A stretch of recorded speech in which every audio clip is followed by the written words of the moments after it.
Travis Wingate. So yeah, the Mormons are out at work. They've begun the cyber terrorist attacks. And Oaks, that little comedian, in the previous general conference session, I'm still listening to Suarez, and I'll have to take a station identification transfer to shut down the system for the day. So hold on to your hats on that when that comes. In probably 10 to 15, 20 minutes. 15. He told us in the last session that there is over 17 million members of the church. Well, they posted it. There is normally 200,000 per year, on average, plus or minus, that get added.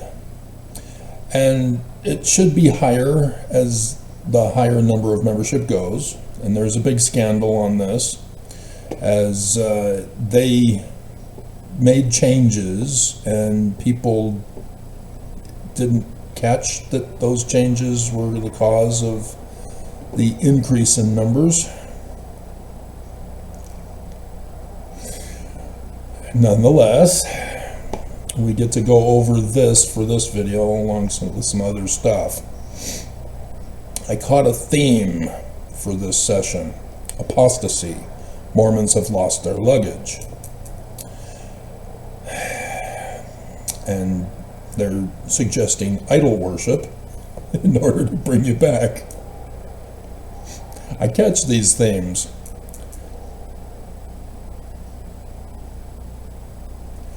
There was a sound like a video starting during the middle of his talk. That was weird. That was weird. Many voices. See, again, you've lost your luggage. We can get you back on the right path. Worship this idol god and abide in Jesus Christ. Ta-da! Idolatry 101. I am the foremost expert on idolatry because my expertise is in the anthropology of the ancient Middle East. I recognize it from its patterns. Oh, he's crying now. What is it with these new apostles crying? But I broke down watching one of the little girls who did not go on a mission at 18 years of old age, singing in the choir, crying. It brought me to tears. What is girls crying for? No girl should be crying. Every girl should be happy in life. No problems whatsoever. It's sad. So, the new stats. 385-ish from whatever the number was previously. 502, I think it was. I'm not going to do the math, although we probably should. And here he is closing early. So 10 minutes. He rose from the dead. His redeeming power is real. His earthly ministry, his voice, not his physical presence. Do you guys not catch these things? No, of course not. So where did I put that members stats? It was in my file already, wasn't it? We are in him and he is in us. Yeah, Can you say idol worship, boys and girls? Very good. You can be my idolatrous neighbor. Or we can do Mr. Rogers' Neighborhood. I'll sell you these idols, boys and girls.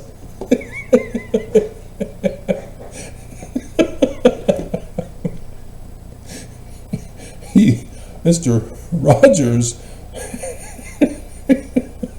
Mr. Roberts. Mr. Roberts borrowed them from his neighbor.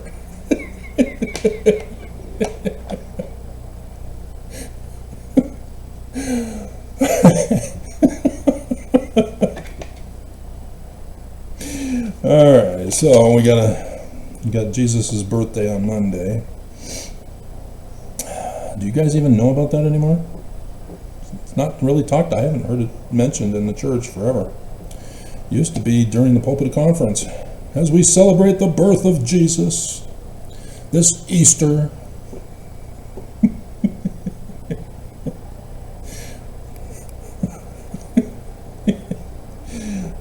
And 17,887,212. So don't think you can pull an ad populum fallacy argument, Mormons. You will lose with me. I'm way ahead of you on the scriptures that shut you down and confound you. And then you're going to get all upset because you were supposed to confound me because I'm the Antichrist. And you are the one true religion. So how is it possible that an Antichrist shuts down the living prophets of Jesus? Inconceivable.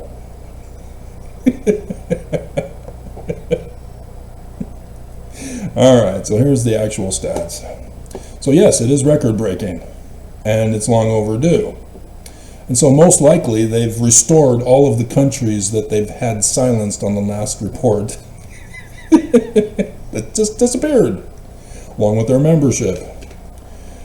And it's also possible, though it shouldn't be, that those who've died in wars, pestilence, and plagues, and dogs and cats living together are supposed to be taken off the records. But if the ward membership clerks are not turning this information in, just assuming that because they didn't show up to church, they're still alive,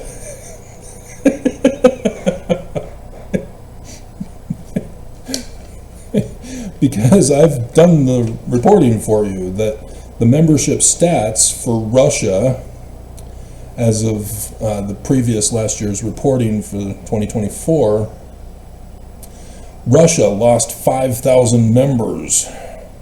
They're down to 18,000 from 23,000 that they've had for years, decades. And therefore Ukraine is likely to have that many, if not more. It's unclear.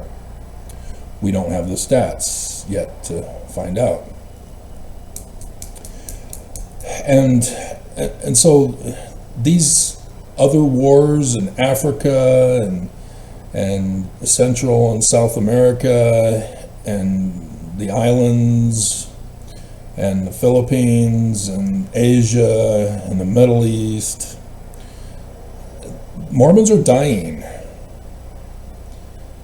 And so the death numbers are going to be higher with last year's reporting for this year. And so, yeah, it is a record number at 377,431 members that were added above and beyond those who naturally died, those who were murdered, or who died unnaturally through natural disasters or other kinds of collisions, or in Utah, and a whole bunch of families murdering each other and committing suicide on top of that. Just horrifying. And so, did I mention elderly also that naturally die?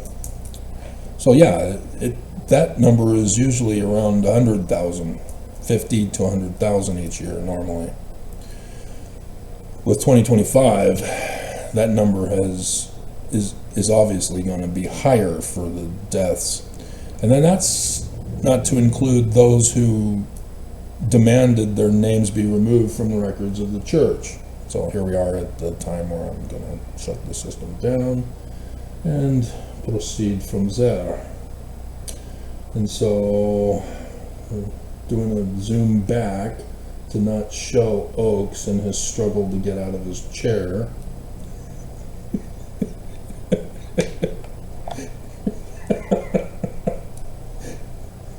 Yeah. Yeah, keep the camera back.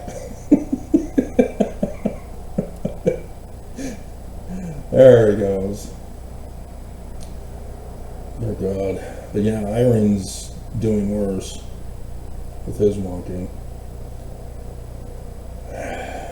So yeah, in the olden days, Oaks would be given the Heil Hitler.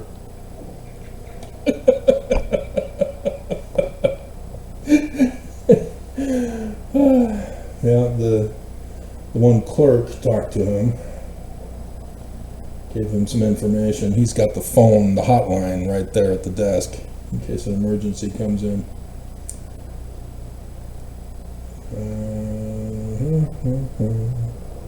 And so the one guard has him by the arm to keep his hand from shaking, but yeah, oh, a half aisle. He's got a half aisle going. Oh, he's trying to raise it up. He can't get it all the way up anymore.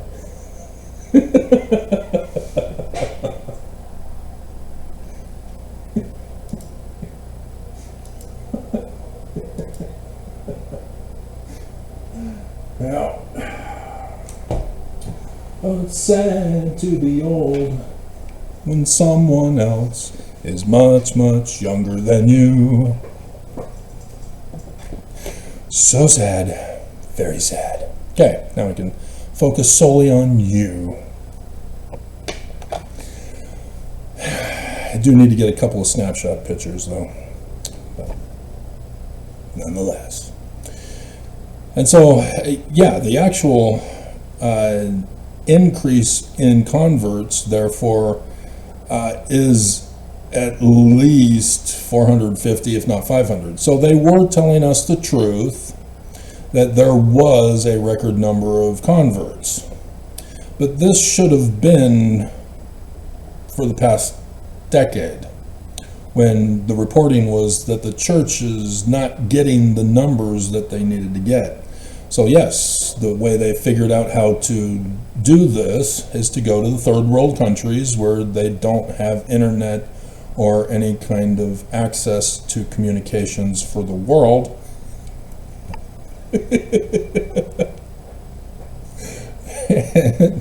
And get members of the church on record who will bail on the church when the church doesn't prosper them physically, temporally. Right? Those of you who went on missions south of the border, who got thousands and thousands of baptisms, and where are they now? They don't even go to church anymore. As Mormon leaks back in the day exposed, nobody was going to church in third world countries. The poverty kept them from going to church. And so, in case you're thinking that this now means the church is true because of the high numbers, then we're going back, baby. No, this is worse. The greater the number of membership, the more evil the Church of Jesus Christ of Latter-day Saints is. So let me bring up that pretty little picture that I've made on this very subject. Oaks says he's not a crook, and yet he is. Yet he is. So it's here, right? Well, it's a new one. Did I put it in that? Because if it's the final four. I forgot to put it in the last video. Here we go. Revise this picture to be more straight to the point rather than catering to the specific video that I made.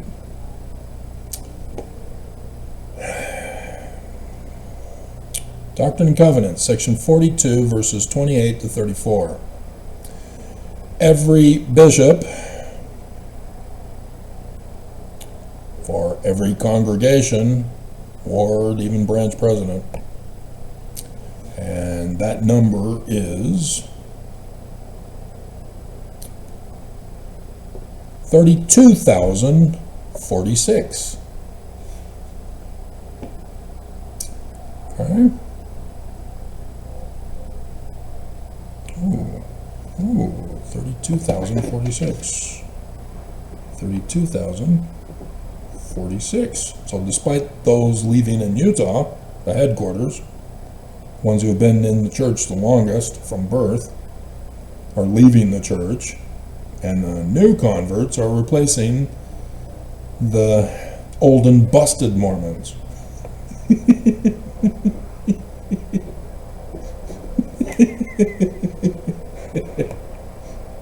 The new hotness Mormons from third world countries that next year, oh dear God, there's going to be a collapse of membership retention. So it'll be 9, so that's 370 additional congregations added from last year's reporting.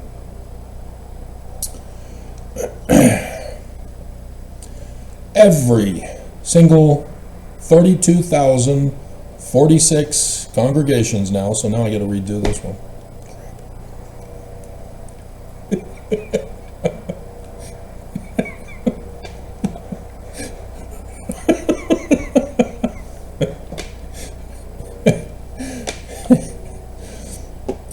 Let's find out if the storehouse number has changed, because, spoiler alert, are supposed to have a storehouse for the poor, not for Jesus's treasury. That's one of the billion lies of this church. The storehouse is for the poor. The Jews knew this. The Jews wrote Malachi. The Jews interpreted it correctly. Storehouses for the poor, not for God. So when you rob God, you're robbing the poor. If you've done it unto the least of these, my brethren, you've done it unto me. Not complicated, very simple.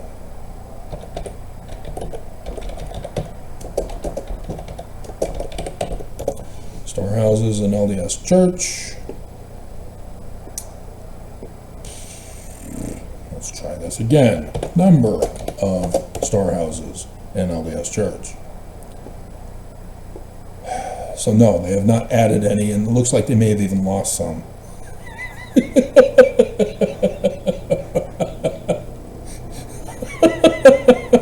Oh crap. Because the previous reporting that I had doing these pictures was 141 storehouses at the end of 2024. And yes, it looks like they have lost storehouses for 2025's reporting now, because it's quoting from the newsroom of the church. Bishop Storehouse, providing relief and support. Oh dear God.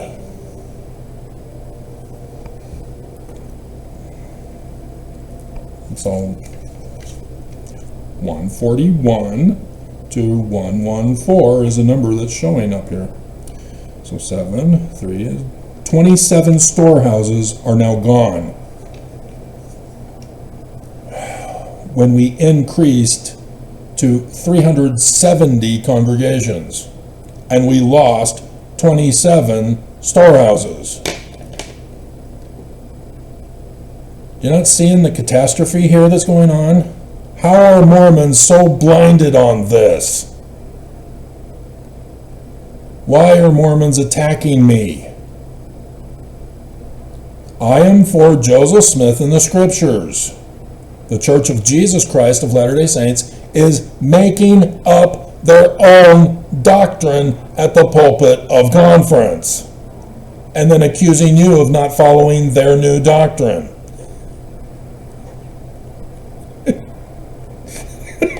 You've lost your luggage.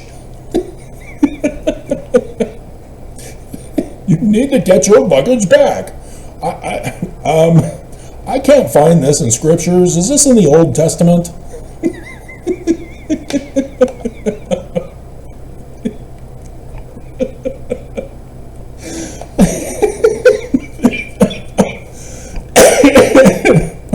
Oops.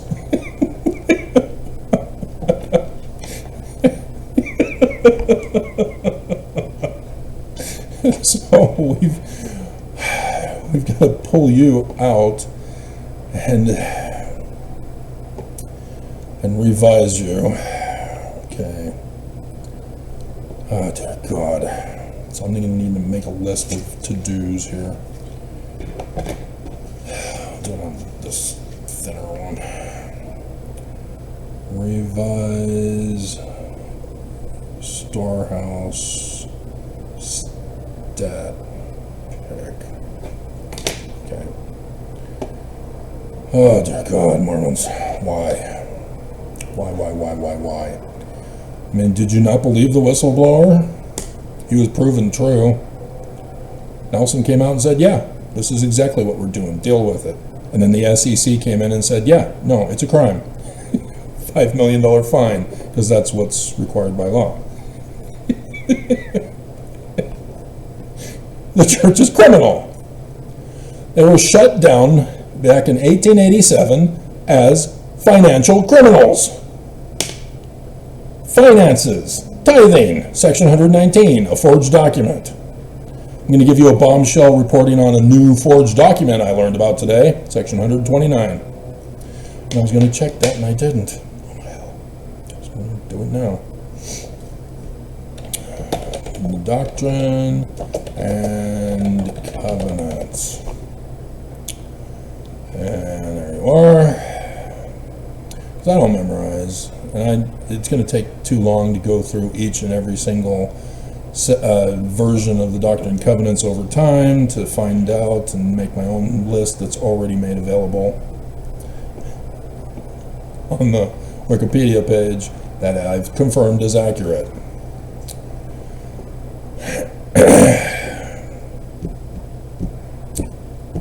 So there were Articles and Commandments in the beginning, and then the Book of Commandments, and then there was the 1835 Doctrine and Covenants, and then Brigham Young's 1844 Doctrine and Covenants, and then Brigham Young's 1876 Doctrine and Covenants.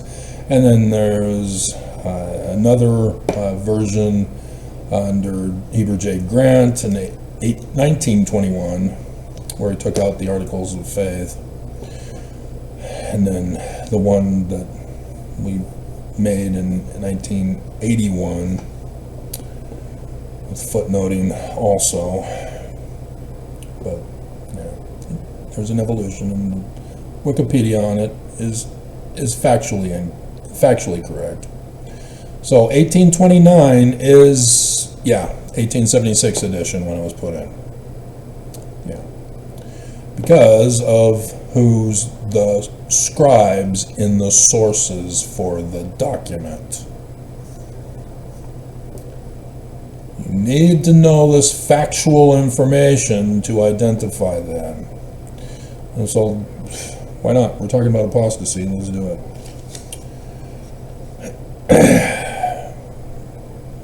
Throwing in a whole bunch of stuff at you here. So, a 10-hour video for a conference.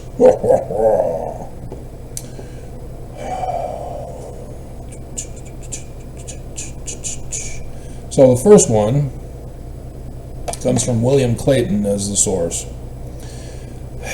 Probably should read the scripture version for you first before we go over the document that I had copied and pasted. So, again, if you're unfamiliar, I have on Academia a first draft of the collection of Joseph Smith's works. So if section 129 is in it, it's got to go, as the second draft will need to remove it.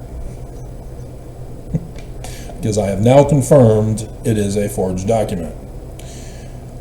So this is how it is written in our canon of Scripture. There are two kinds of beings in heaven, namely angels who are resurrected personages.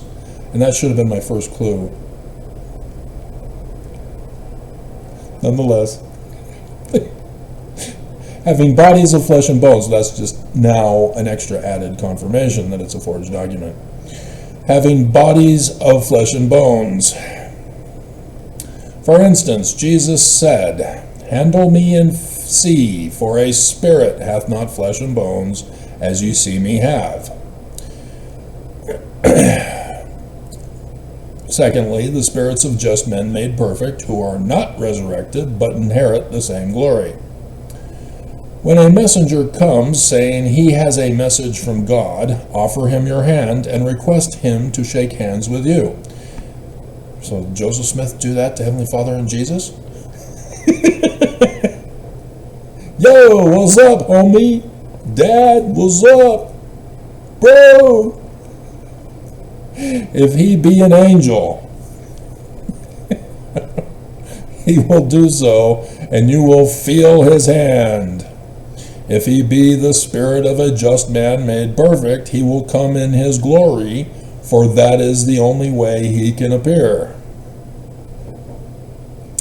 Ask him to shake hands with you, but he will not move, because it is contrary to the order of heaven for a just man to deceive, but he will still deliver his message. If it be the devil as an angel of light, when you ask him to shake hands, he will offer you his hand, and you will feel nothing. You may therefore detect him. These are 3 grand keys whereby you may know whether any administration is from God. Nope. Forged document. So, 9th February 1843, the version by William Clayton. We'll get to him in a minute. This is how you do church history research.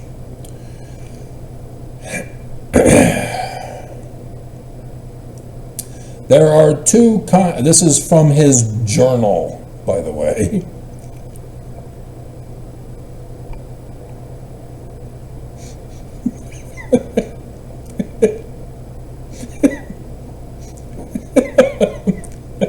So when you find out about him, you'll understand why this was put in as section 129. He has in quotes, there are 2 kinds of beings in heaven. These, 1, angels who are resurrected personages having bodies of flesh and bones. For instance, Jesus said, handle me and see, for a spirit hath not flesh and bones as you have. So they're trying to justify it from the scriptures. I believe that's the Doubting Thomas guy, right? Spirit hath not flesh and bones.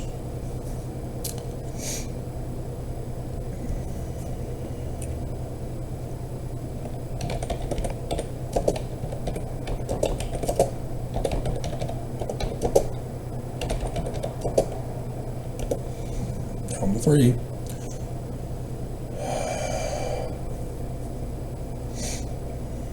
Okay. Yeah, in section 130, which is also a forged document. Yeah. We got, more forged documents that I,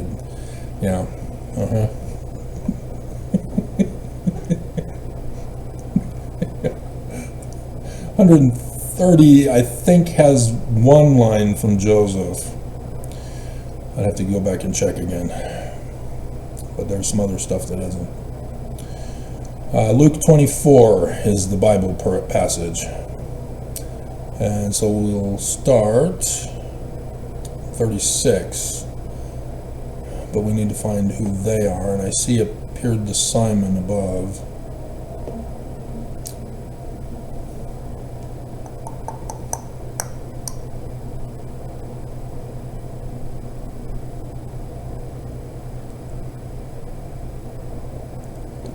Behold, 2 of them went the same day to the village called Emmaus, which was from Jerusalem 80 miles. One of them was Cleopas, concerning Jesus of Nazareth. The chief priests and the rulers delivered him to be condemned to death. He trusted in Israel. Certain women of our company made us astonished. The sepulchre, body, sepulchre, women had said, but him they saw not. O fools, slow of heart to believe all that the prophets have spoken. Ought not Jesus to have suffered these things to enter into his glory? And beginning at Moses and all the prophets, he expounded unto them the scriptures, the things concerning himself. I do that. Mormons want me dead. Hey, wait a minute. So like this Jesus guy. That's weird. He constrains, how to meet. So, yeah, the they, Lord hath risen indeed, appeared to Simon, breaking bread, and as he spake, Jesus stood in the midst of them. So you got to go way back to find out which pronoun this refers to. Saith unto them, peace be unto you, or Zion, the New Jerusalem, be unto you. Do you ever think about that when you listen to these guys? No, because you don't know Hebrew. Salem is peace. The New Jerusalem is for the millennial reign of peace, safety, and refuge. But they were terrified and affrighted, and supposed that they had seen a spirit. He said unto them, why are you troubled? Why thoughts arise in your hearts? Why are you having dreams about me? Being troubled. About me doing videos of you.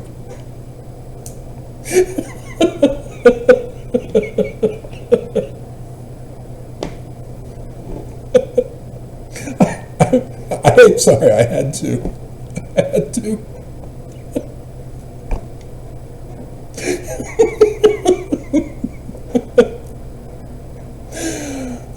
Behold my hands and my feet, that it is I myself. Handle me and see, for a spirit hath not flesh and bones, as you see me have.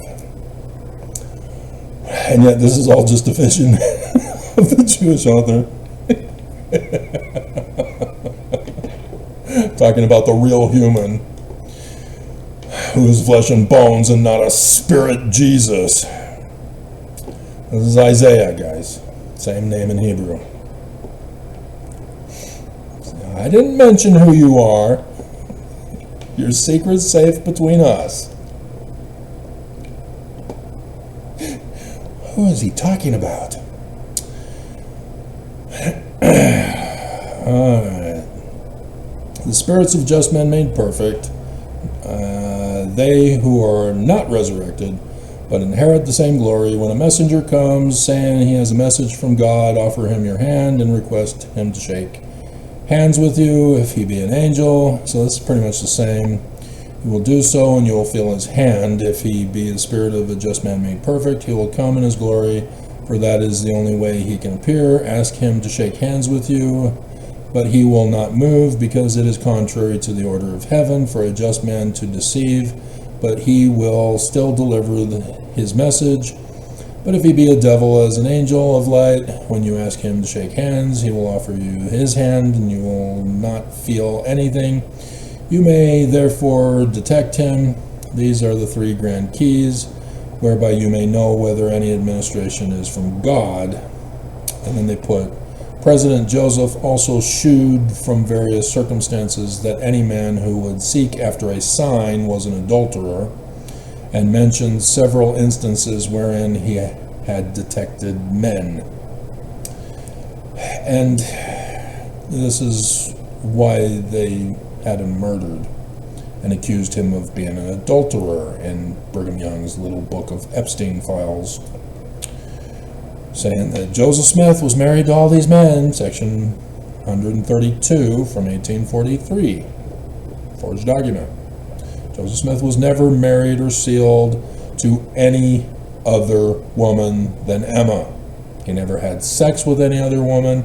He was never committing adultery with any woman. He wasn't raping any woman. None of that was true. It was all from people's journals and lies. Slander, or is it libel? Which one is the printed version? Whichever one's the printed version. I think it's libel, is it, or is it slander? One of the two. Ask a lawyer. And so, yeah, the one print press, after John C. Bennett, was unhappy that he got excommunicated for doing what the Danites told him Joseph was doing. Did that video last month, wasn't it? Or 2 months ago in February. It's April now, isn't it? God. Going into extra overtime. Trump's heading for a failure. I mean, yeah, granted, yesterday he tried to again attack after his little press briefing. But still, he still had to fire the one army chief, Pam Bondi. Trump! God!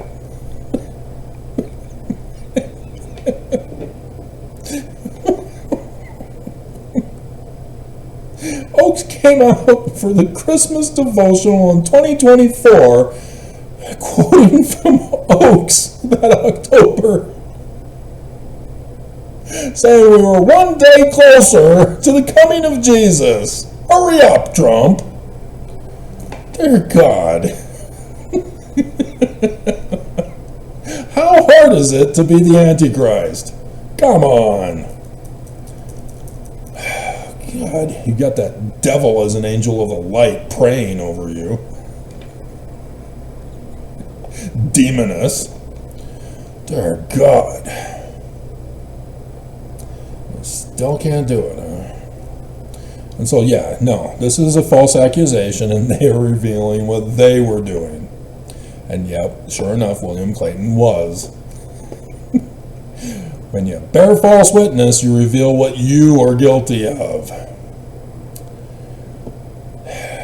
Right? Willard Richards, who's the other one that we'll get to after I detect William Clayton. And I may have done him before. I don't know if it was just a side thing that I covered him with, or if I actually did the whole video based on him. I don't know. That would have been long ago. But the thing you look for is who converted him. And the video I did this morning, yet again, reminded you of the videos I did in March, leading up to all this. And the ones previously, back in February or January, talking about the Kirtland apostasy and the scattering of Mormons, in which the missionaries had been lying about the church, lying about Joseph Smith, lying about the Book of Mormon. So verse 1 is the missionaries in the Joseph Smith first vision.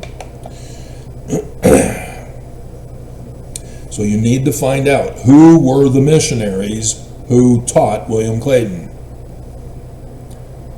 Were they the missionaries who were lying, or were they Joseph Smith's original from the beginning missionaries? And nope, they were the lying missionaries who went to England, because that's where he was living. He is born in England, but we need the early of.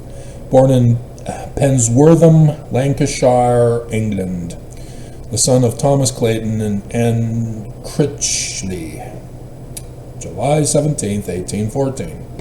So he's younger than Joseph Smith by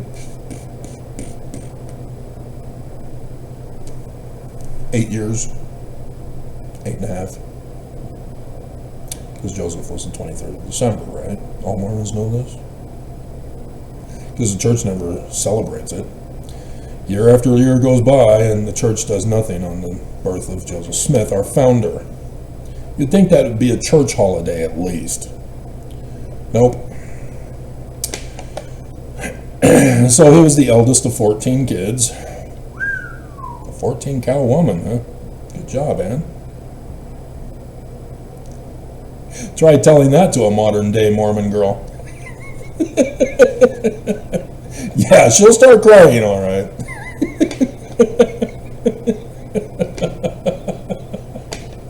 That was so sad. Is she crying? Because it's press on.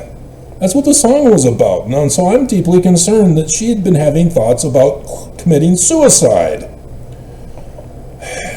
Because that's what the song is talking about. Don't give up, press on. Keep going, press on, endure to the end. And she's crying. A little girl at BYU, Idaho, built over the ruins of Rick's.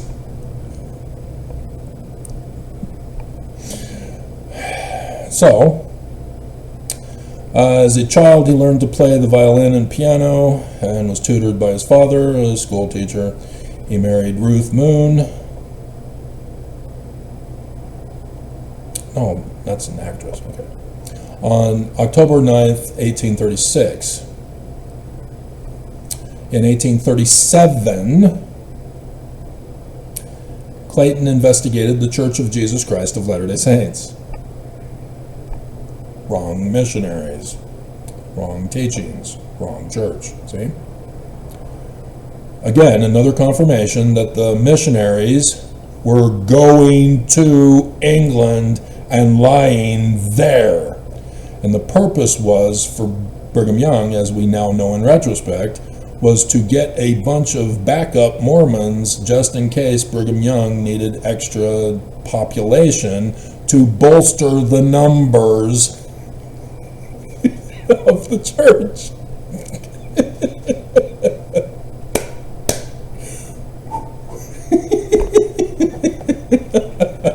I'm good.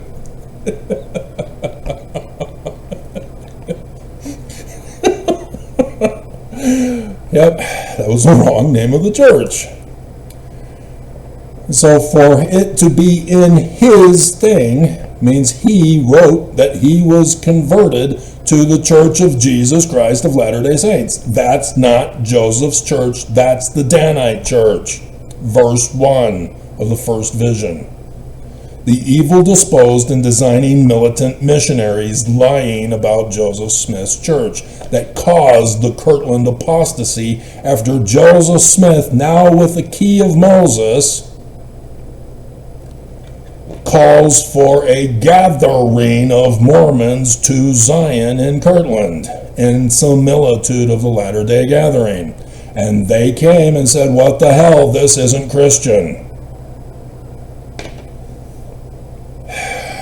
And so, yes, those early converts from 1832 in America believed it was the Church of Christ, implied for Jesus. Christian. So then, after the Kirtland apostasy, the Danites were then telling them, their converts from that point, that it's now the Church of Jesus Christ of Latter-day Saints. And in 1837. So after the change of the name in 1834, these Danites of 1832 of Brigham Young and Heber C. Kimball's conversion were now adding Jesus to that name. The Church of the Latter-day Saints was now called by them, lying, the Church of Jesus Christ of Latter-day Saints. And there they are in England, telling people lies about Joseph Smith and the Book of Mormon and the church. And so, who was it? Who taught him?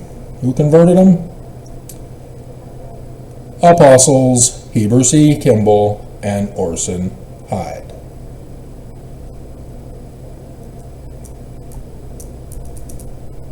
Which is interesting because Orson Hyde is the one who signed the affidavit with Thomas B. Marsh.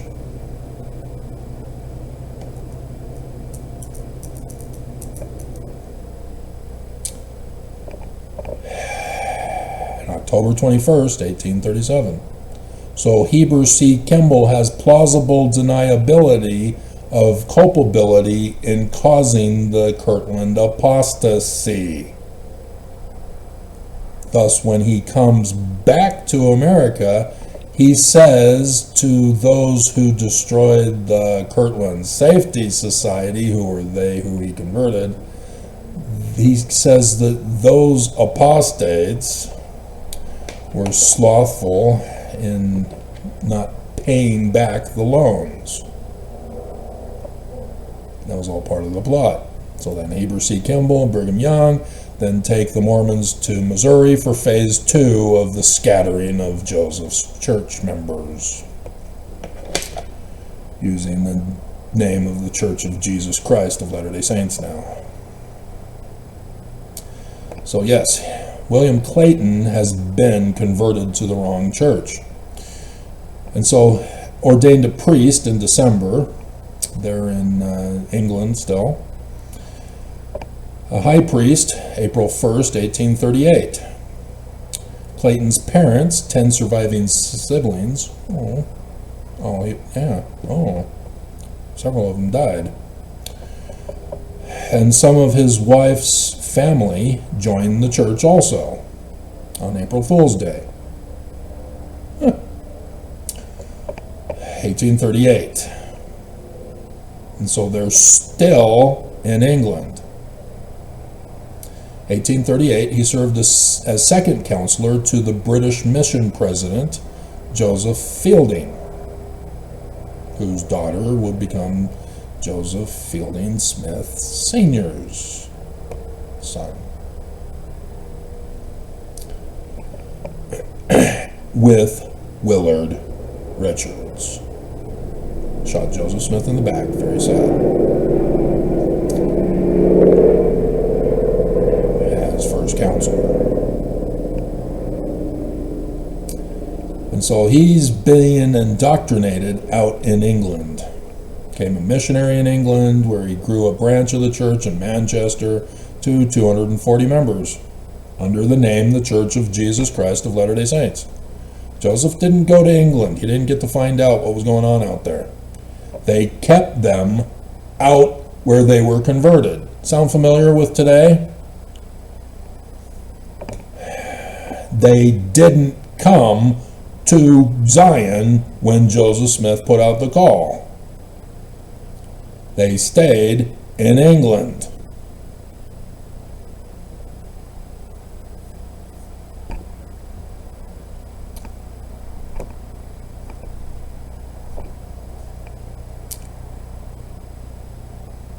Although it was 1837, but still, the call was to come to Zion now. And the missionaries were keeping them where they were. All right? So we've already established Willard Richards and John Taylor being the only ones in the room when Joseph and Hiram were shot. We know these from the factual information, and yet Mormons will still hate me for this and want me shut up and murdered. Just like those Danites did to Joseph Smith, our founder. Okay? So, Willard Richards' version. Interesting. Willard Richards, I just covered again for you, was the one who's responsible for tampering with the church history. Getting it finished in 1856. I don't need this historical information in 1 to 20 with nothing there.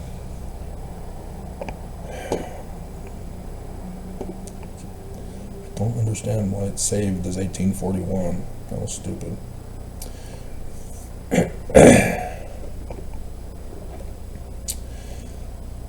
So, his version. There are 3 administrators, angels, spirits, devils. 1 class in heaven, angels, the spirits of just men made perfect. Innumerable company of angels and spirits of just men made perfect. So you can see why they chose William Clayton's version.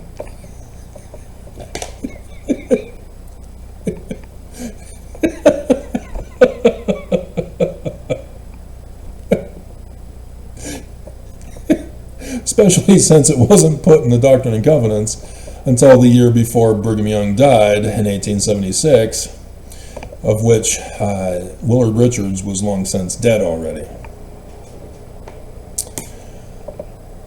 An angel appears to you, how you will prove him. Ask him to shake hands. If he has flesh and bones, he is an angel. Spirit hath not flesh and bones.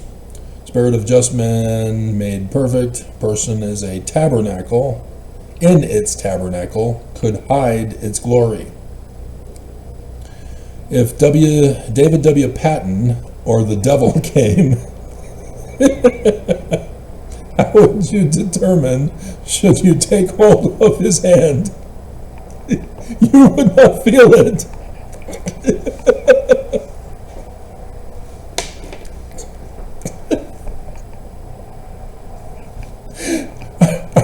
Are we expressing some anger with David W. Patton? Now I've got to check this.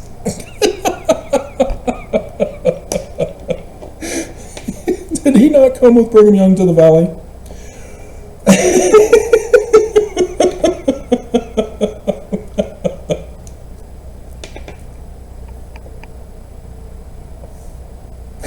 Church history is always fun. And sad thing is I probably lost most of my audience by now. All of 3 people. Dear God, YouTube, you need to leave me alone.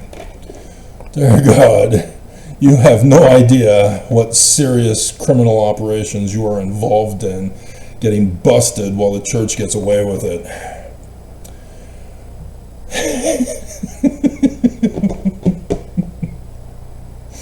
If Mormons really knew, there would be a massive exodus, and I'm willing to bet there wouldn't even be 1,000 Mormons remaining. The less than 1,000 are the hardcorest of the hardcore Mormons, who will become a Ted Bundy or a Brian David Mitchell or Chad Daybell on a dime, or a John D. Lee. David W. Patton. Okay. David Wyman Patton. I'm going to download you, since we're doing a church history video, including in all of this conference thing. You gotta check the resources, guys. Can't just let them go. Okay, was an early leader in the Latter-day Saint movement and an original quorum of the 12 apostles. He was killed at Battle of Crooked River. Oh, crap. He was assassinated by the Danites.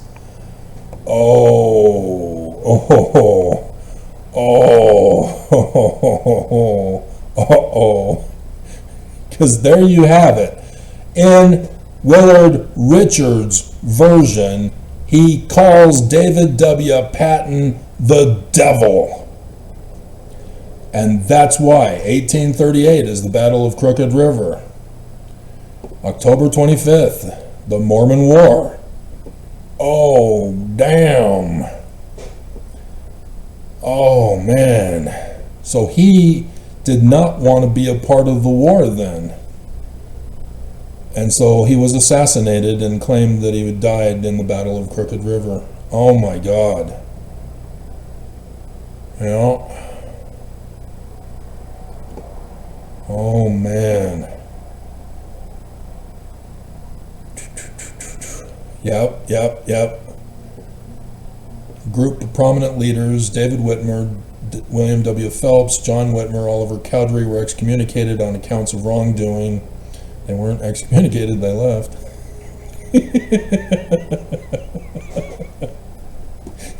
Get the story straight, Mormons. Don't lie to people about this.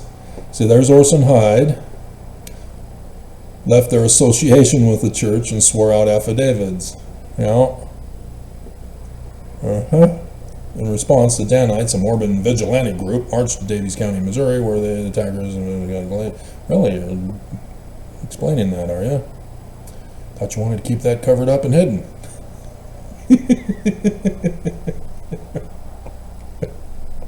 Did you guys forget about this one? Oh, damn. So yeah, he was part of the original Joseph Smith conversions. That's why. Oh man, that is intense.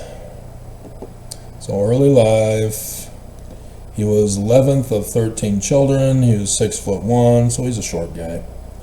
As a youth, Patton moved to the town of Dundee, Australia, in the outback, in eastern Michigan. Really? Really?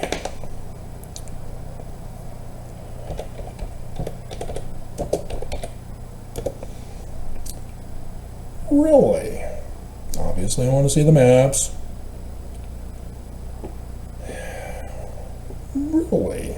It's a tiny little town. Dundee Ace Hardware is probably the local shopping market. Detroit Beach. Detroit, yeah. Well, I'll be. It's just down the block from where I went to elementary school. There's, yeah. Oh, fascinating. Huh. Married Phoebe Ann Babcock in 1828. And they had a stillborn child. No children lived to adulthood. Oh. He was Methodist, while professing a belief that there was no true religion on the earth. Come on, guys. Let's see, conversion. 1830, Patton heard about the publication of the Book of Mormon. He became greatly agitated in mind and desired to see it. In summer, he had an opportunity to read the preface.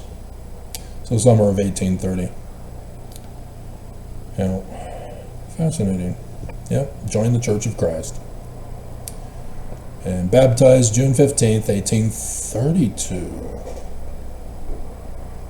By his brother. Huh. Interesting. So it took him 2 years after getting the Book of Mormon. 2 years to get baptized, and 3 months after Brigham Young and Heber C. Kimball joined. And notice it was his brother who baptized him, not Heber C. Kimball or Brigham Young. See the difference? I just exposed a bombshell. David W. Patton assassinated by Willard Richards, just like he did to Joseph Smith in Carthage jail.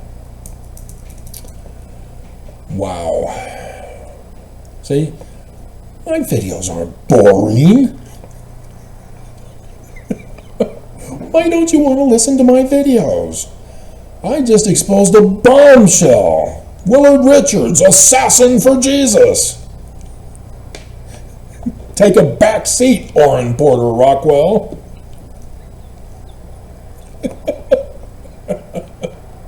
And John D. Lee. Yeah, these Danites are evil people. They are murderers. And they have not stopped to this day. Right, Senator Lee? Should you take hold of his hand, you will not feel it. If it were a false administrator, he would not do it. True spirit will not give his hand. The devil will. 3 keys. A man came to me in Kirtland and told me he had seen an angel dressed so-and-so. I told him he had seen no angel. There was no such dress in heaven.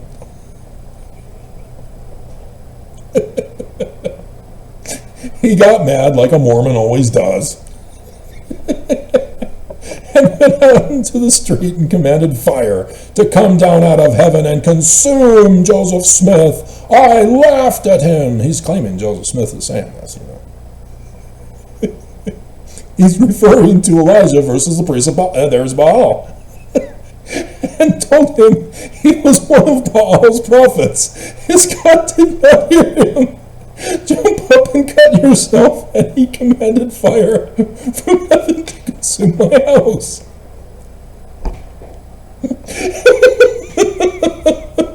Now, son, are you listening?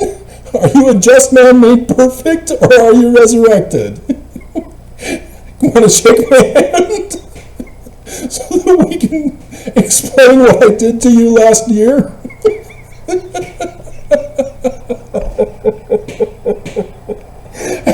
in 2024 and in 2023.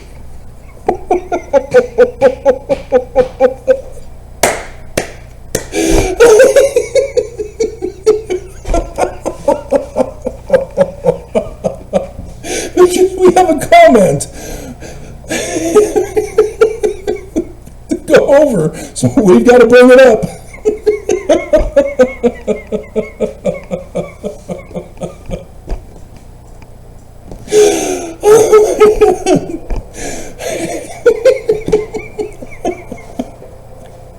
In case you hadn't been following me and you didn't see the pretty pictures at the beginning of this video, because I must have forgot,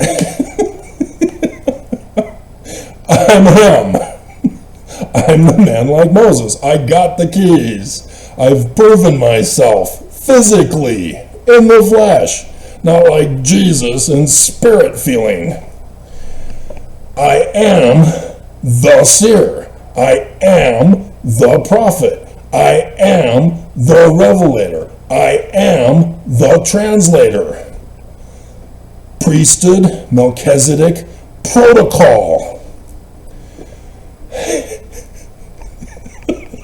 This is perfect how this fit. So, 2020 and 2021, I demonstrate the keys of Moses for everybody who's watching. And yet, we're not in Zion. What the hell happened? And so, at the end of 2021, I found the secret combination trying to destroy America, and there's the church. The secret combination of the secret combination. Like if you saw last night, or was it this morning? Probably this morning. I caught YouTube confessing that they're targeting me specifically online and on YouTube. And the way it's done is that the church not only directly through the Strengthening Church Members Committee, which I'm thinking Stevenson, he was talking about Strengthening Church Members Committee stuff. That's interesting, because I was thinking it might have been Cook because he's a lawyer. Stevenson is not a lawyer. We're going to go over that too in hour 10 of this series. Dear God, there's too much to cover. And, oh, dear God. And they also do it indirectly to try to distance themselves from accountability, like RICO violators of criminal mob organizations. The boss hands down the order till eventually somebody at the lower levels does the dirty deeds done dirt cheap. And so that's to distance from the boss to get in trouble, keep him out of trouble. And so only Al Capone got busted, for example, as a lieutenant, not the boss, because of tax evasion. They found his ledger, which, yeah, November 2023, right before Thanksgiving. The church released the ledger of Brigham Young in the Joseph Smith papers.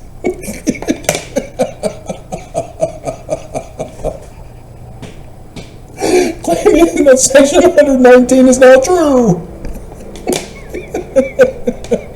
But that's what you got shut down as a criminal organization for.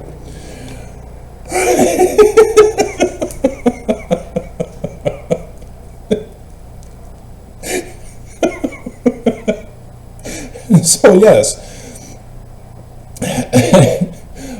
BlackRock and Vanguard companies, Google claimed, are the major investors in Google.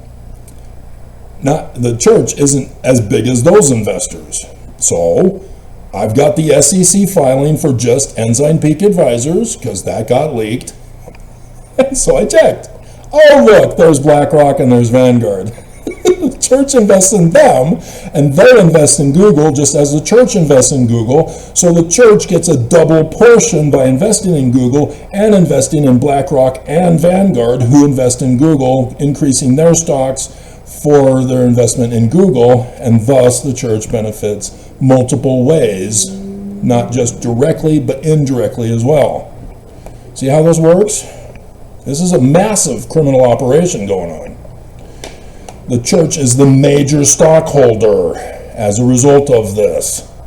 And so Google, by not recognizing that the church invests in BlackRock and Vanguard and others investing in Google, you've got to count those investments in those other companies that invest in Google as the church investing in Google as well. So all of it needs to be added together, not just their direct investment in Google. Massive investment in Google. It is volumes of investments. And you've got to go through each one of those to see which one of those are investing in Google, and then add that to the church's investment in Google. Nobody's doing this because nobody knew. I knew. It was real simple, and I'm not the expert in accounting or in stocks or anything like that. I know criminal investigation. I know what to look for. I know how to follow a lead. God, and our government just won't shut them down again. They know it's a government document, and yet, unbelievable. So anyway, after that conference in 2021, I then find the Adam-on-Diamond priesthood meeting plans. Not the myth. I found the original source document. Joseph Fielding Smith Sr. The Way to Perfection. That's why I'm here. The church was not happy with me. Yep, I've still got her signed and dated death threat. The church ordered her, indirectly, to have me assassinated. And she thought she was well protected, had no problems threatening to murder me. So, to get rid of me, they had to fire her, and hire somebody else, and oops, he boo-booed, so he got fired. But eventually they got me, and prophecy was fulfilled that summer in 2022. So I get this apartment in February of 23. 24th of February, which was 20th of February, the dream of the 20th, the 202 apartment. You didn't watch, did you? So, yep, there's the adulterous thing. Yeah, he's also guilty of adultery. The child rape adultery for Willard Richards. It's in the little black book of Epstein files. And claiming that Joseph Smith did it. He did not do that. Willard Richards did. 14 and 16-year-old sisters. Willard Richards. Demon incarnate. Don't shake his hand. Got blood all over it.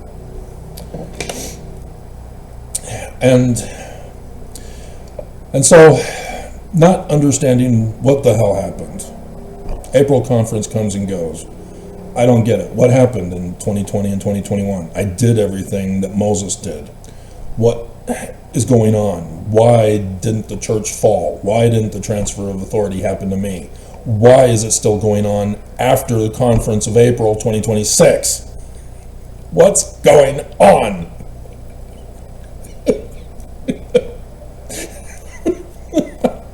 I'm getting very agitated.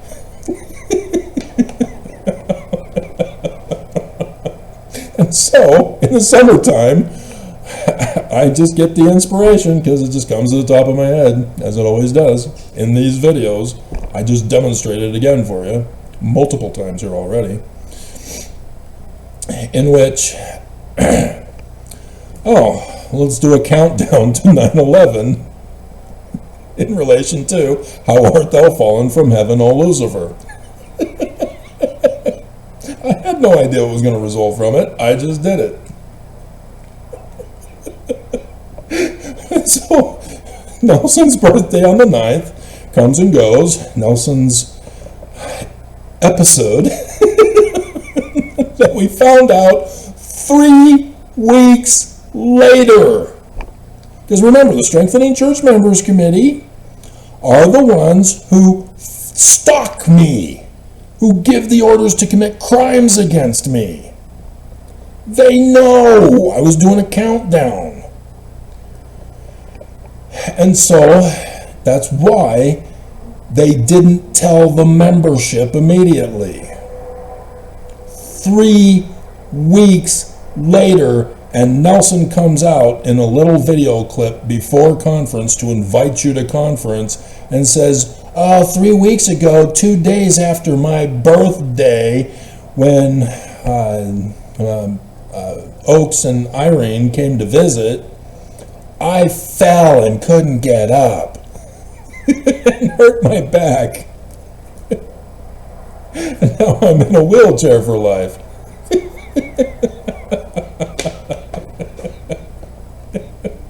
He fell on the countdown that I gave. How art thou fallen from heaven, O Lucifer? And they were so humiliated that I called it, that they didn't tell anybody for 3 weeks. They've got precedence for this back in 2020.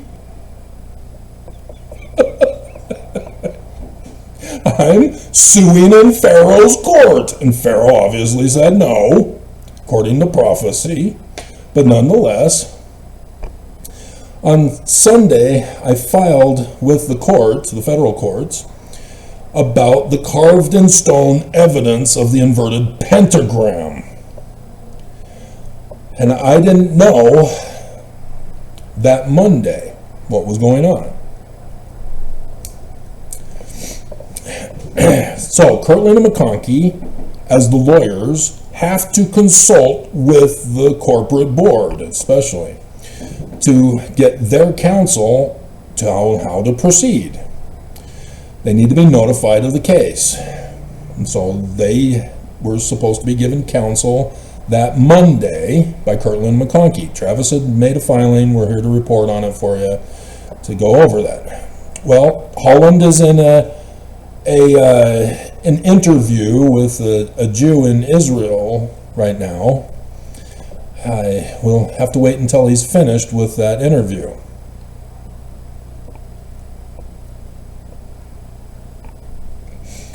Two weeks later, 2 weeks later, they come out with a little tiny church news announcement that Holland is back home now after having an episode.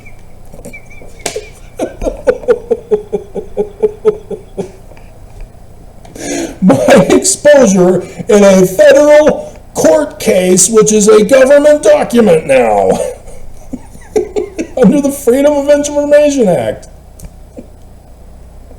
caused Holland to have a heart attack and sent him to the hospital. The inverted pentagram of Lucifer that they all know is there. And I built a wall to cover it up from the public.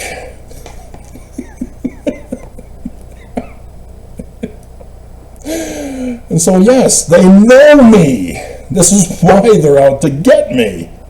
And they just don't want to admit I'm right and I'm him. They're in open rebellion to keep their authority, to murder you, to get you to commit crimes for them, to be the lost luggage. Lest you forgot the theme. Just hilarious. Hilarious. So 2024.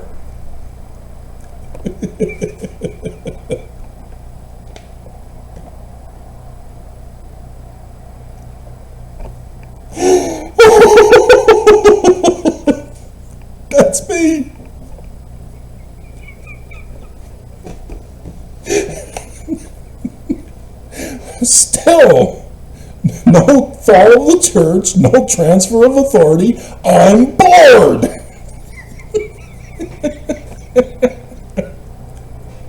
I am waiting so that I can take Mormons in an exodus to Zion. I'm bored. I can't do anything until the first two of the final four are done. And I can't do them. I'm bored. And so, yes.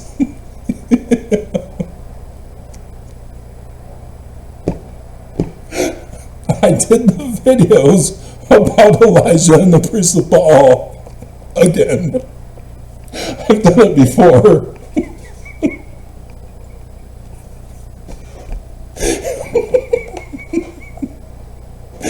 But this time I used the dates 9th Av in the Jewish calendar and then 9/11.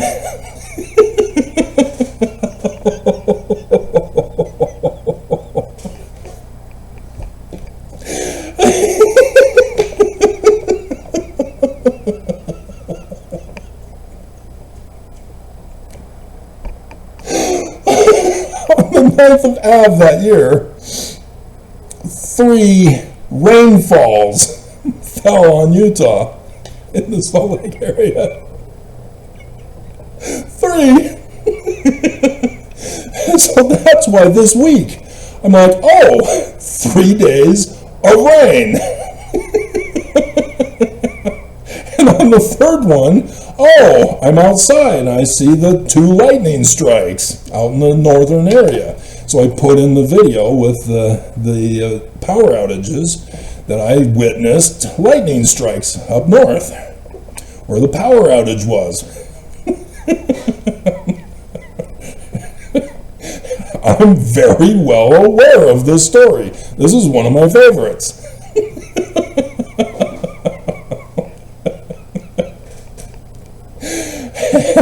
So, then for 9/11 again this year, or that year, sure enough, lightning struck in Tooele, where Nelson had dedicated previously the temple. The old chief of police was forced to clean out the homeless on North Temple. So that President Nelson wouldn't see how bad it is out here as he drove by to go to the temple. And I did the videos, don't touch the temple, don't do it. And then boom, lightning strikes in Tooele and causes the fire.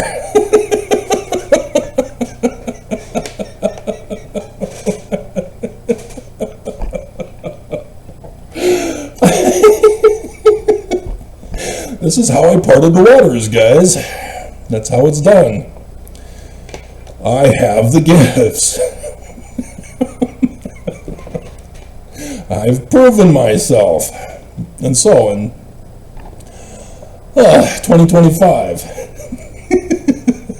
still failure. Still, after the second coming of Trump, wounded in the White House of his friends, blown clear off and healed magically.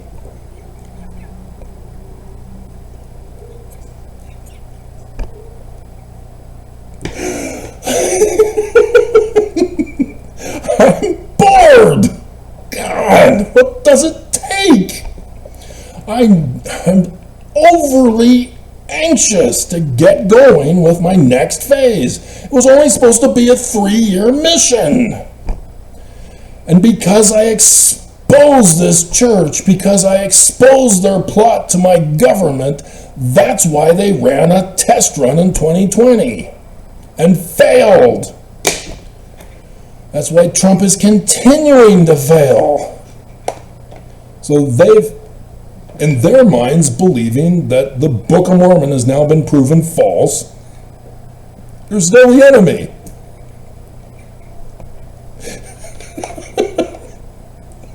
Did you not learn from Nelson in 2024? He dedicated the temple, touched the Ark of the Covenant. He's not authorized. So boom, lightning strikes. And so here in 2025, he refused to get the warning. And he touches another temple, the Syracuse temple. Oh crap, there's a sign in the heavens for this one. But 3 dreams. Now it's the story of the name of God being given as a child to the temple of God, where God is the temple president with the sons of God. I just told you that in the morning video. 3 dreams in the night, waking him up, about the fall of Eli and his sons for being wicked. And Samuel is the one who takes over the temple to set it in order. Hello, one mighty and strong from section 85. The man like Moses. So yes, the 3 dreams. First one was a dream of bread. Second one was the flood dream. And then the cookie dream. And I did the videos, made pretty pictures for you. They know. And then, boom! I called the day and the minute.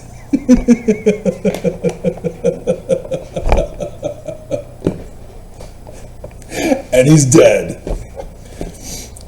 But the news in Michigan sort of covered it up, so that when they came out to report it, they only said shortly after 10 p.m. Because that's when Nelson's time with death was. 10:01. That was what I put in my pictures. And so yes, 10:01, 10:01, 2:02. My dream of moving. Dear God. And they still are in denial. They still refuse to acknowledge they're wrong to Mormons. They refuse to acknowledge I'm the rightful Christ, because they have shut me up. They want their authority. They want the wealth. They want to continue to fund terrorism until finally somebody will do it to cause Armageddon. And the church claims to be distant from it all, not from Rico. My government's not listening to me. Pam Bondi's now fired for her failures. Everything that she's getting exposed or fired for, if you're hearing it in the news, the church is involved with it. Epstein files, yeah, the church is involved with it. For the Mormon who was pardoned by Trump because her brother was the lawyer, yeah, the church, Mormon, remember? The church is involved in everything. The causing of Armageddon, yeah, the church. That's how they do it. I got Google to confess. So yes, but this year, despite Oakes's 5 death threats, despite Isaiah, the prophecy, I'm waiting.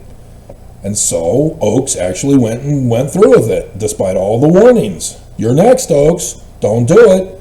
Don't touch the pearly temple, Oakes. The one mighty and strong temple. Don't touch it. He touched it. And so, Isaiah prophecy. There is no dreams yet. Other than the one I had, I have to correct myself. It was him and Holland that were in that dream. Let me see if I can find it here again. Dreams. There you are. Because all of these spiritual transfer of authority dreams involve the numbers 77 and 88 in some form or fashion, as I've gone over with you. And so yes, the 8th Jewish month on the 8th Jewish day, which was 10/8/2023, 2025. Is that right?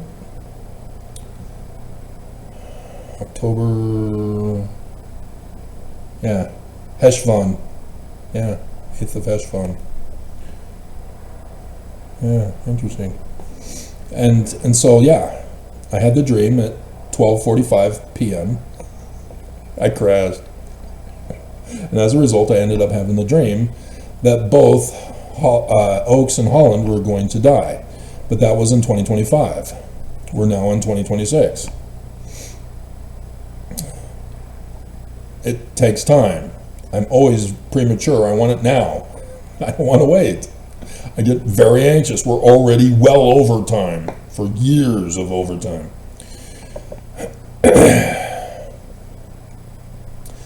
And so I'm paying very close attention to Isaiah. Is because he's the only source that I can find for this now. There's no signs in the heavens per se. I see potential signs in the heavens for it. I've done the videos showing you. It's any time now.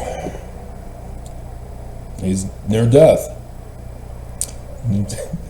Trying to puff his peacock feathers at me today.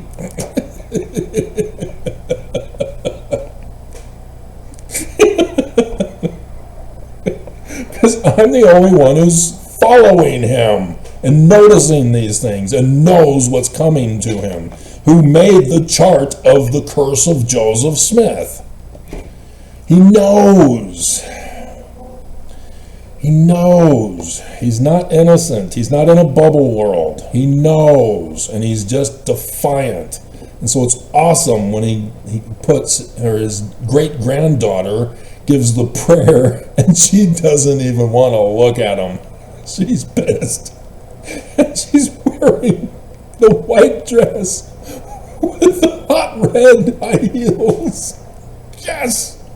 Awesome! I like her. And then she ends the prayer and just walks off. She never acknowledged her great-grandfather, who's the president of the church, unsustained at that time.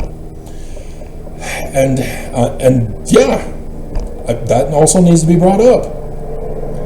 After Nelson died, when I called it, his BYU talk, we knew in advance, a week in advance, that he was going to do it. And so I did the videos all that week covering every single issue that he then brought up in his talk and called out who he would choose as the replacement. I called out when the day would be when he would claim to take over as president of the church. And still, he's in defiance. He's refusing to listen. He's refusing to acknowledge he's the devil. He's refusing to hand it over and quit. He won't do it. He wants you in bondage. He wants you dumb. He wants you dead. And I can't get you guys to understand this either. And so, yes, that's hilarious. And so, yes, Oaks, by going through with it and faking an invalid sustaining vote, he has crossed the line now of Isaiah. Now he's not only involved in the curse of Joseph Smith, he has invoked the wrath of Isaiah, aka same name as Jesus. If you've not been following me, especially lately, in Hebrew they're the same name. Just for some stupid reason in English it's not spelled the same, so nobody recognizes that they're the same name.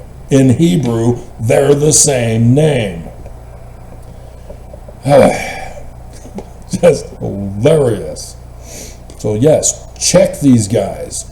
Check the church history. Know the facts. Don't spread the rumors.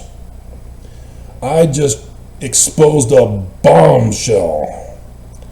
So, the Mormon who sent his dumbass comment on my little quick video about President Henry B. Eyring to announce death of President Darren Harris Oaks, and at Saturday Solemn Assembly Conference or whatever. And so he watched it, saw the video, and then Jeff Abbott said, "Wow, missed that one. Oops." You didn't watch the video then, did you? You saw the title, refused to watch it, refused to understand what it meant. Who's the person who actually died in the first clip that I give? You don't know?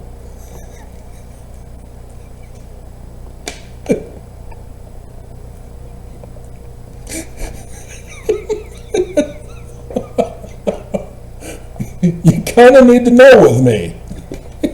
Especially if you're going to put a dumbass comment like that. See, I'm not afraid to cover these guys. He thinks I'm now a false prophet because I got it wrong. No, I didn't. That's not what it was for. If he died, yeah, sure, fine. But I've been giving you Isaiah. I've been telling you about Burley. I've been telling you about Syracuse and all this other stuff that I've already proven myself on. It doesn't always happen on the very day. Very frustrating, but nonetheless, that's how it works. Unless I get an actual inspiration to put a time. And I had a time. I decided to take it out.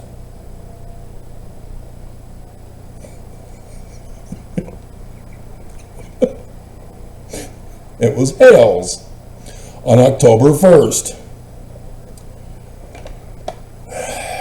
He died after the first Sunday session of conference. So the second Sunday session of conference is when I got that clip from.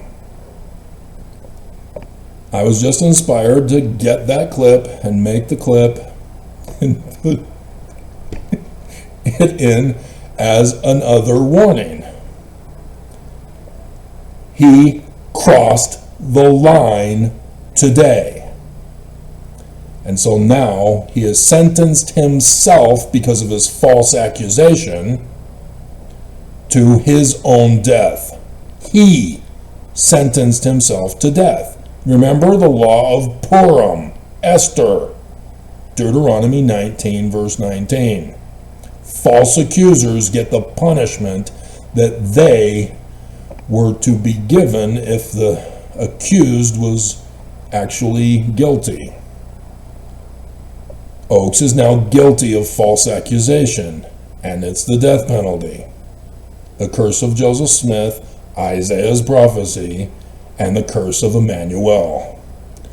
Oaks is in serious trouble now. I've tried to warn him, tried to help him say, don't do it, and he won't stop. And he crossed the line.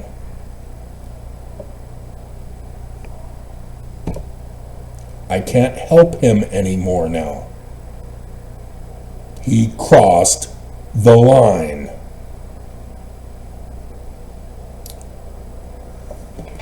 That's why I do my videos, guys. And so, no, Jeff, he is clueless about this whole thing from Revelation chapter 12 in the Joseph Smith translation.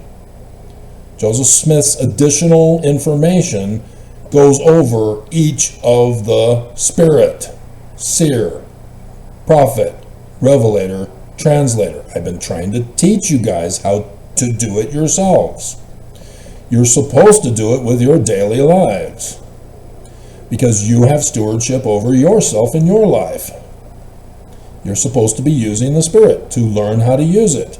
And then, under the way Joseph Smith had set it up, those who were following this practice, learning from the school of the prophets, learning about translation, learning about the stars in the heavens, Alpheus Cutler, that's how he formed his church, because Joseph Smith had taught him about signs in the heavens.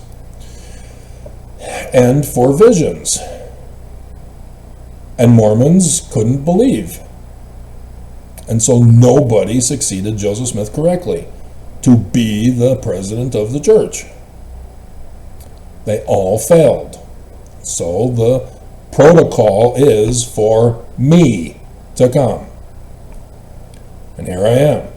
I've proven myself. Jeff doesn't get it. He didn't check my channel. He didn't run the test from scriptures. He just did a hasty judgment of his interpretation, just like the Danites falsely accused Joseph of prophecies. Oh, when you're 85, you're going to see Jesus. That was a forged document, guys. You all fell for that. That was a salamander letter, and you fell for it.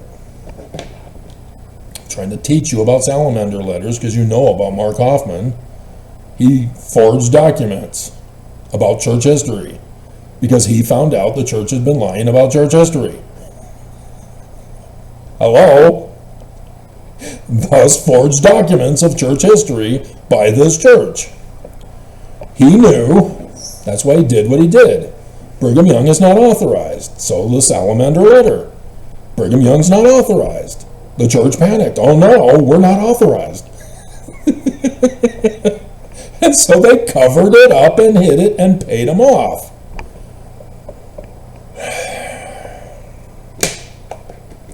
You ex-foes are missing the bigger picture. You leave the church, but you never found out what the truth was. You know the church lied, so you know this church is false. But you then assume that Joseph Smith is this church, and that's your boo-boo.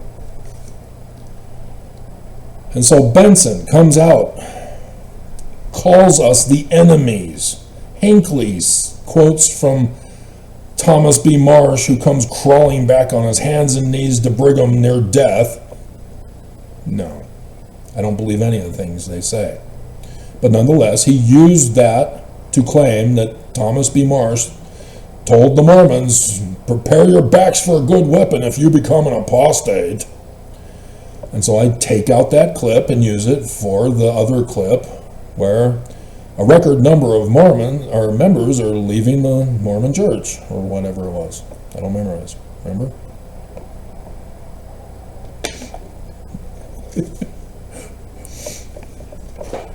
And so, yes, this is what they're doing. They treat us as the other to scare Mormons to stay Mormon, to create a gap between us and the them, so that the Mormons then see those who leave the church as the enemies, just as Benson said we are.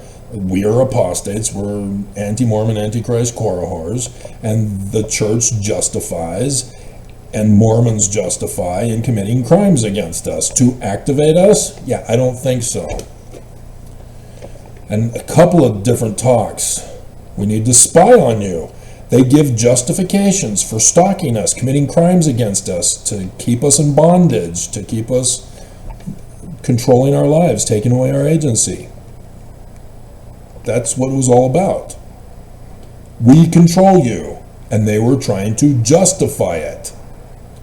We love you. You're straying. You need to be brought back. And they mingle it with Scripture to justify it. That is evil. It's wrong. But that's how the church leaders justify being evil. And thus Mormons emulate that and justify their crimes, not just against me, but against others. Because they've got these justifications saying, oh yeah, well, you gotta take away agency in cases. And I've seen that with parents towards children. Well, we've got to take away their agency, otherwise they're not going to learn and grow up in the right way. Excuse me? Did you never even read the exclusive Mormon doctrines? And so yes, this is why, as a kid, by my mommy specifically, because Dad was always out working, she was taking away my agency, trying to control my life, telling me how to think, how to feel, what to believe, and what to do as a result. And I said, hell no. I know what I want to do in life. It's not a sin or a crime. Leave me alone and let me do it. So I rebelled. I became the black sheep of the family. And they disowned me, and then they added to the crimes against me to have me assassinated. My own family. the birthright blessing son, and my own parents and siblings wanted me dead. Not just the church. Ordering and paying the government to do it. And technically the government. The church never pays anybody. It's always a reimbursement. They always get money back. It's an investment. And so, why are there apostates? Why is there an apostasy? The church lies to Mormons that it's because we stopped studying our scriptures, we stopped praying, we stopped going to church, we stopped going to the temple, praying, did I mention that? You know, we are not doing those idol worshiping things of superstition. Where many a Mormon I have seen here in Utah, especially, being around Mormons more often now, talk about how they lost the spirit coming home from their mission. Oh no, what do? I've fallen to the dark side. I don't feel the spirit like I did on my mission. Well, you never had the spirit then. Because if you knew the spirit, you'd know you can be in any situation at any volume and still know and feel the still small voice telling you what to do and what not to do. That's the whole thing. The reason why priesthood holders lay their hands on people's heads for a blessing or for an ordination is because of Emmanuel, the sun god at noonday, with his arms outstretched for inspiration. Patriarchal blessings, likewise. That's how the process works, through your brain. So a priesthood holder, having authority, laying his hands on your head, is supposed to be inspired by the words that comes to his brain, and then he passes it on to your brain. That's how it's symbolically done.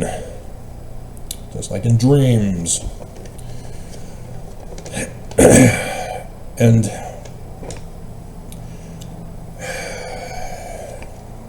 instead, like they said, you lost your luggage. You're straying. You're going your own way. I probably should go over the conference talk if I'm going to be going over the conference talk, not going over the notes of the conference talk. And so, oh my God, that is just awful. We lost storehouses and gained more wards. And that's sickening. Sickening. Because that's what pisses off the Lord. You have robbed him. And technically it's me. So that I can get you to Zion. See, they lie to you and say they're waiting for Jesus to show, but then repeatedly they talk about how you can feel Jesus and never see him and touch him. Yeah, back in his earthly ministry, people touched him. But he's dead now. But he's resurrected, but you can feel his presence. Did you hear that? Feel his presence. That's Christian. Why is it Christian? Because of the first creed of Christianity. The nature and character of Jesus is, by definition, not real. Spirit, not seer, prophet, revelator, translator. A non-existent entity that they call Trinity. Homoousion. Constantine made it up. A man made up a god and his nature and character. And 4 billion people on the earth believe in it, still to this day. Even after the Pope came out and confessed Christianity is false, just like Rome, Greece, Persia, and Babylon of Daniel chapter 2's idol statue god of evil.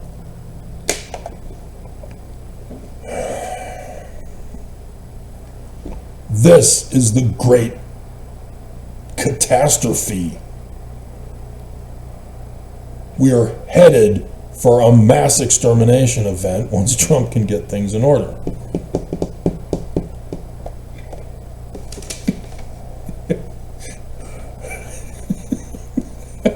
Dear God, Trump. I'm trying to warn him so that he at least takes down the church first. And yet he took down Pam Bondi instead. What the hell, Trump? So no, Mormons leave because of lies of this church. But these Mormons who leave never learn the truth. They don't know how. The church won't teach us. And apparently they're not teaching you in the public school system on how to do research papers and investigate. And police don't even get paid to have an investigation department. So they don't investigate crime. They instead have to plant evidence. Oops! Or lose evidence, as in the one court case with the murderer who's on trial. You kind of lost the evidence. What? All right, well, my client has to go free now. And then don't even get me started on Tyler Robinson. Oh my hell. Jack Bauer of America exposed that fraud, Governor Cox. There they planted evidence. Dear God. Alright, so it is just 2 full pages. Let's see how fast I can get through this in 15 minutes at 5:30.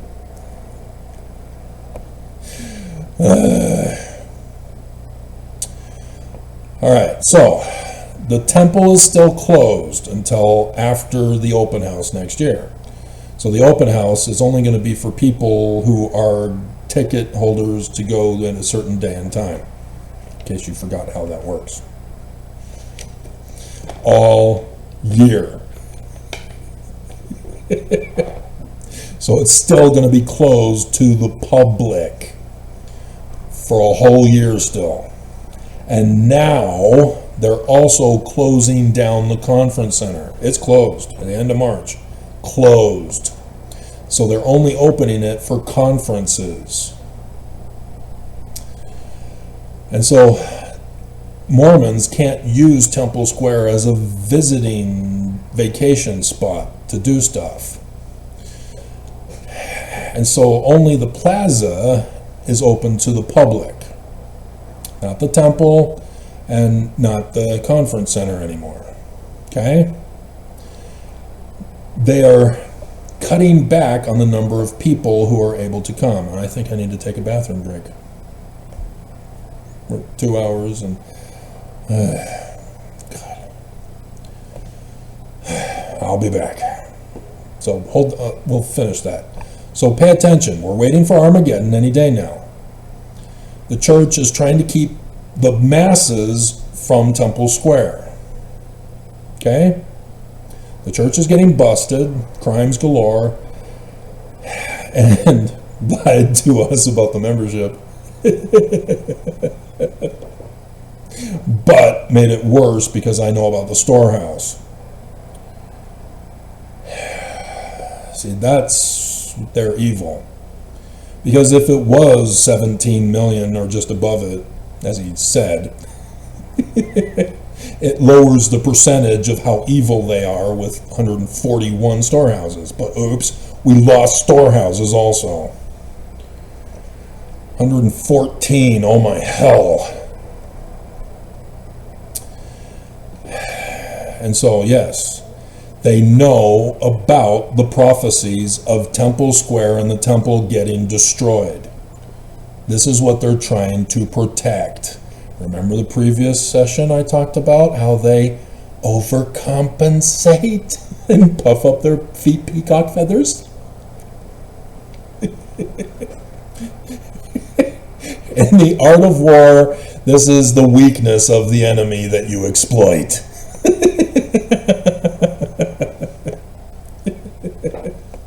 You'd think they would have read that book. Especially those who went to Japan. Oh, we still have to cover that, don't we? Because when we get to Benjamin, yeah, we got to cover that. I made files for this. So, alright, I'll come back. This is going to be a late night again, I guess.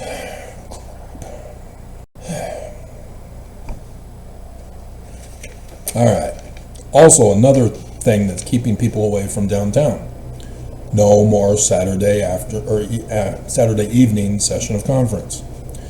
That's also beneficial because it's supposed to start in 25 minutes otherwise.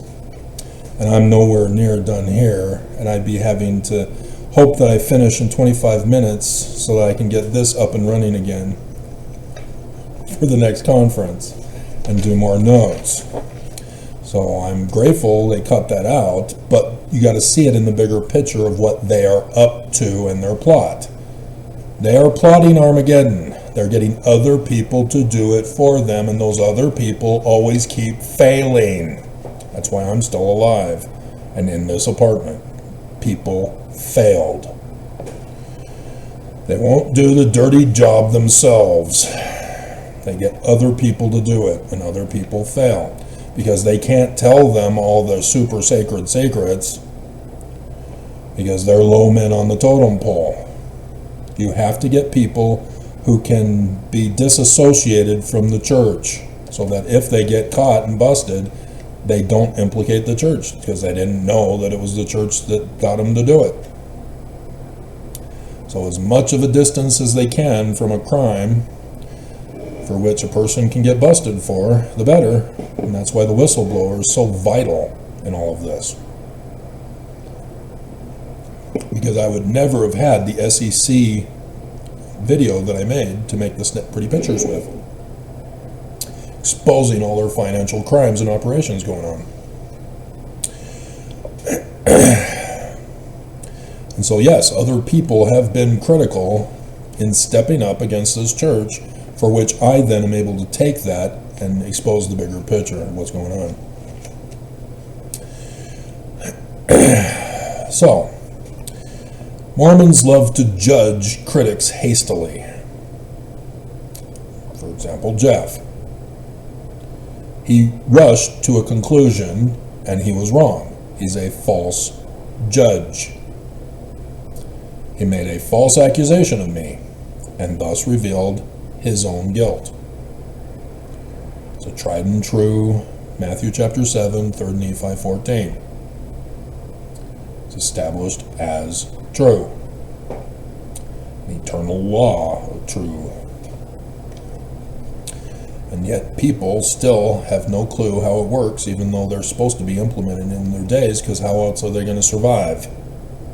If you keep living in fantasy world, you're going to eventually kill yourself. You won't last long in this life if you don't know how to live in reality. And so judging hastily is a big blunder of Mormons because of the name calling and the abuse from the living prophets of Jesus over the pulpits of conference. And so Mormons then therefore conclude hastily. They don't care why we left the church. They don't want to study the church to know that the church is lying to us. And so they just assume we left because we're evil. And then they rush to judgment with every video I make, with every pretty picture I make. They're stalking me. Every breath you take, every move you make, I'm watching you. He knows when you're sleeping.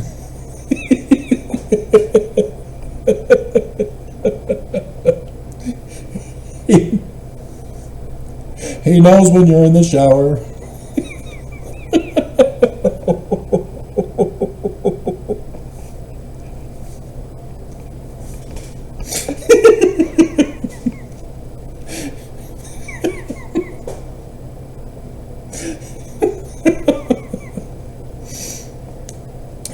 So yes, Mormons do not understand those scriptures about judging righteously. They just assume, well, the church is true, therefore everything I do is righteous. No. First of all, the church isn't true. Second of all, that's not how you judge righteously. You didn't read and understand what you read. So, this is the lost luggage of Mormonism. Assuming this is still going to be the title of the video.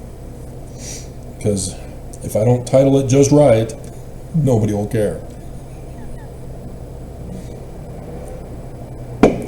It won't be recommended anyway because YouTube's algorithms are committing crimes against me. So, the leaders of the church never actively do what they order Mormons to do. And as a result, the church news never talks about the good that the living prophets of Jesus are doing. All they can do is say that the prophets ministered in a foreign country, and then we find out that that foreign country then had a coup or a disaster and violence and death and financial crisis. This is the wake of the living prophets of Jesus ministering. They're incapable of doing any good, of being good. We know them by their fruits. In case you didn't bother to read those scripture passages that I just told you.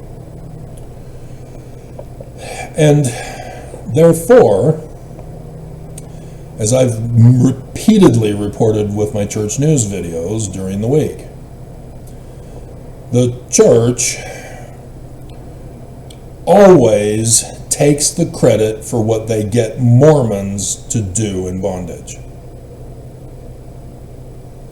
And just go over the most recent church news from last week about how Mormons did this service, and Mormons did this kindness, and Mormons did this charity. Mormons did this service. This is a small sampling fallacy, claiming that token Mormons, let alone token Mormons that were specifically assigned to do it so that the church can take credit and look good.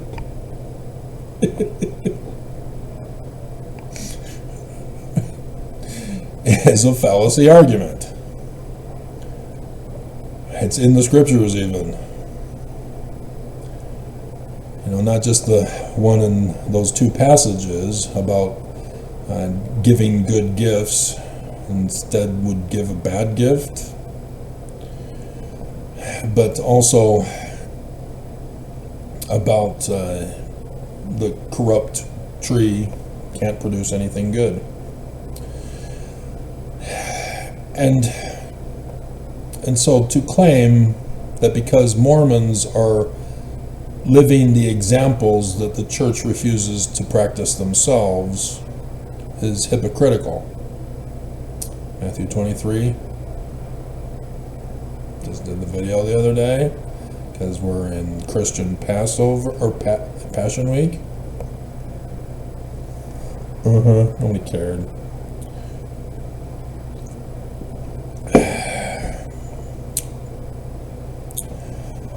And so, yeah, it's all a fraud. It's all a con. But the fact that they're trying to fool Mormons into believing that they have to be the good people when they're following the prophets and their bad example. The story of King Noah. King Noah did it. He was the king. So the people did what he did and ordered. And that's why Abinadi said, stop it. And then they murdered him. How dare you say that we're wicked, we're righteous, we follow the Ten Commandments. They didn't. They lied to justify that they were righteous when they were wicked. This is the church. They're doing the exact same pattern as the villains of the Book of Mormon. Exact same pattern. If Mormons would but study This is also a loyalty test for Mormons to see how many more millions will leave under Alyssa Grenfell's videos, not Travis's. We don't want them to know about an actual leader who can lead them to peace, safety, and refuge in Zion and have their agency. See, Alyssa can't do that. She's not going to be able to be a leader to people. She only does videos about how the church is wrong. She is incapable of doing videos about what to do right. She doesn't know. She doesn't know church history. She doesn't know the doctrine. Therefore, she cannot lead people, even though she is. Millions are following her. But all they're getting from Alyssa is what the church isn't. Or is. To both. She doesn't know what Joseph Smith was. She doesn't know Melchizedek priesthood protocols.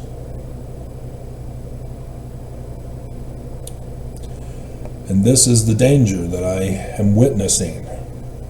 Many Mormons are leaving the church, they're lost luggage, but they have nowhere to turn. And that's where the last guy, before Suarez, he covers it, because that's what was going through my mind, and then he went and quoted it. Section 1, verse 16. No man cometh unto the Father but by me. And then he goes and says, you have to follow Jesus. Suicidal Jesus, who died for all mankind, and that's greater love. He committed suicide, and suicide is greater love. Excuse me?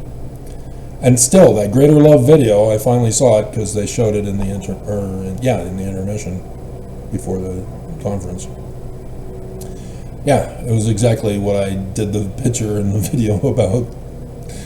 The Gethsemane atonement is gone from this doctrine. And yet they are listening, and they heard, and they came out with the manual changes, and I checked the manual changes, and sure enough, it was where they have in print still, the Gethsemane is for spiritual salvation, and the cross is for physical salvation, but not from the lips. They only talk about the physical salvation from death. They leave out Gethsemane. Even the Jesus video was about leaving out Gethsemane. It was all about his physical suffering on the cross and death and resurrection. That's the greater love that they're talking about. You got to pay attention to this. Don't put things in by assumption. Especially with Oakes when he talks. He's a former prosecutor. He's a former Utah Supreme Court justice. He knows how to manipulate words and sentences to get the defense to slip up, and he wins the case. And especially to trick a jury who are all Mormon. Right, Corey Richens? And Tyler Robinson. So, the pre-ads in this particular case had a kid teaching Mormons to be good instead of the prophets, because the prophets aren't teaching Mormons to be good. They're getting a kid, and he's making up his own doctrine. Church agreed and posted this as an ad for a conference, right before conference, and he was making up his own doctrine. Communication with God is removing any doubts in living by faith.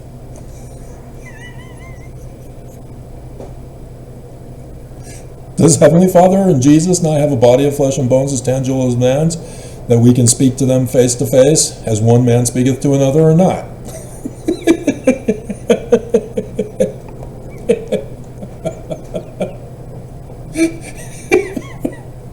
And instead, we communicate by getting rid of the negative feelings in our body. But this is how they created apostates. The apostates don't know the truth because they got doubt promotions instead of faith promotions. They're negative instead of positive, creating that other category. My way or the highway. You're either with us or against us. That's a false dichotomy fallacy. There are other options, like Jews, not Christian. And so, yes, now they're getting Mormons, little kids specifically, to do videos for the church to lie about the doctrine and make stuff up. To use psychological manipulation from Nazi Germany, thinking they're American liberators brought over by the CIA in Operation Paperclip, sent to Utah to have the record number of asylums called by different names, because President Kennedy signed it into law to do away with all asylums and do away, therefore, with all psychologists. And so the CIA, who was running this whole Operation Paperclip, had President John F. Kennedy assassinated just within weeks. And so Utah escalated, not just resumed, the asylums with the Nazi psychologists, to use Mormons as the Jews of World War II Nazi Germany. And, 10,000 for the new ICE concentration camp for apostates? Huh. You really do need to heed my warning, Mormons and ex-foes. I am not wrong, even though you try to misinterpret me to call me wrong. Right, Oaks? You know I'm not wrong. So yeah, greater love, suicide. So, 196th Annual General Conference? No. They're claiming Joseph Smith's first General Conference in April 6, 1830 is where they're starting it from. But they don't even claim anything of Joseph's. They've turned it all into Christianity. But the reason why is because Oaks is number 18. 6 plus 6 plus 6. Remember Lucifer? Yeah, what number of Relief Society president are we on who will get replaced next year, according to the pattern of 5 years? 18. I did that video.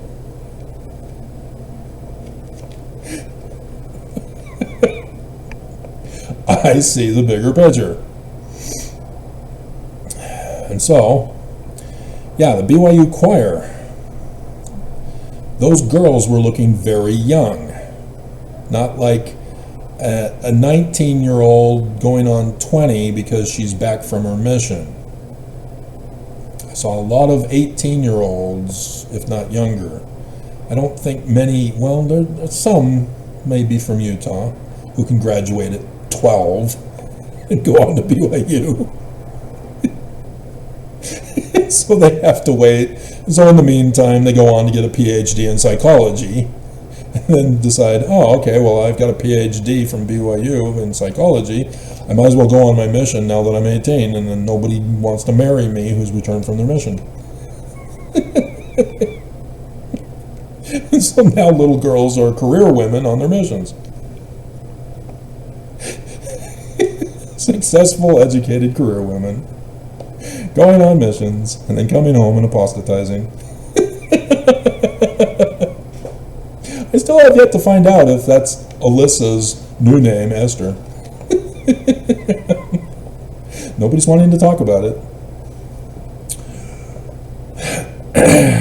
But yeah, the guys, yeah, they all look like they came back from their missions, and obviously they would have had to. So they looked older. But most of the girls looked young. And so yes, despite lowering the age to 18, it's still not working, despite the number of missionaries, which 78,596. And then there's some other thousands for the senior couples and the teenage missionaries.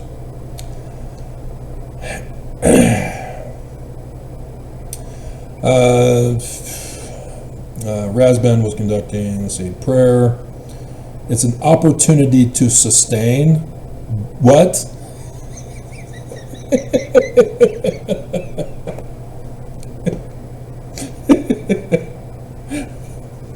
It is nowhere in scriptures.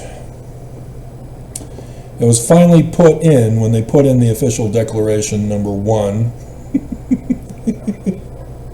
which was in 1981.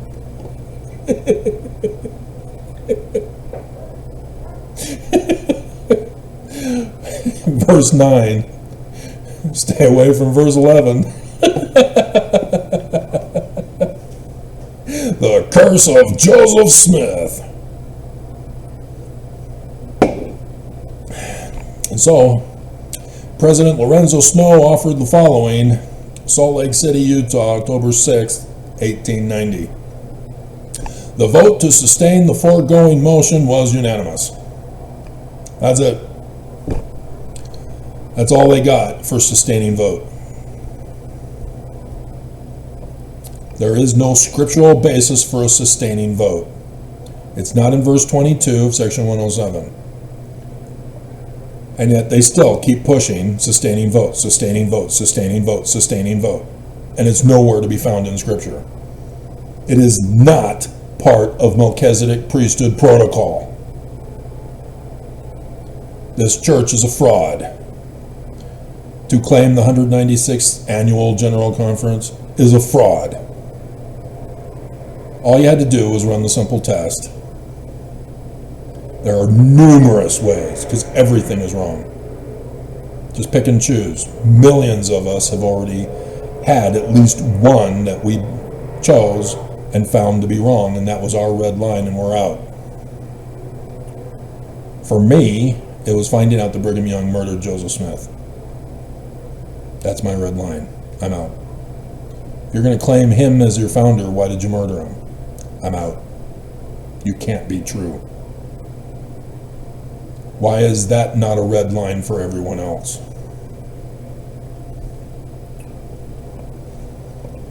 Because there are Mormons who delight in evil. So, D. Todd, with an extra sustaining vote.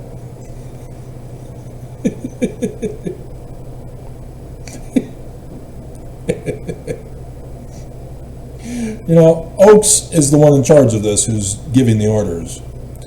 And it gives the appearance as if it's official and protocol. It's not. Like he said, he has no authority. So, Craig C. Christensen is now going to be on emeritus status come August 1st. So I've done my Craig C. Christensen one-on-one before, but he was a 70s, so it's not a big deal. I have a list of prophets with one-on-ones. List. But Craig C. Christensen is a tall guy. He's a big guy. And I was it was in 2014 when I was downtown. And that was my grocery store, was the Smith Superstore, because it had other things up above on the second floor. And one day I'm there at the checkouts at the one upper level place where be the east side parking lot to get in through that direction. And it was designed differently back in 2014 than it is today. They used to have furniture in that upper part, and I didn't see any furnishings now that I moved here.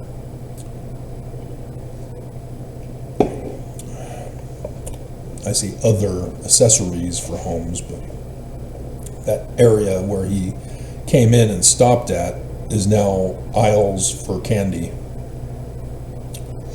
Nonetheless, he came in one day in a rush and frustrated. He was very impatient. He was looking for something. Nobody rushed to him to, can I help you with anything? And so he got pissed and left. That's it. He came rushing through, stood there. I watched the whole time. Oh, I know him. And then he rushes right out. He didn't find what he was looking for. Nobody came to help him, and so he left. That was different than my experience with Nelson in that store.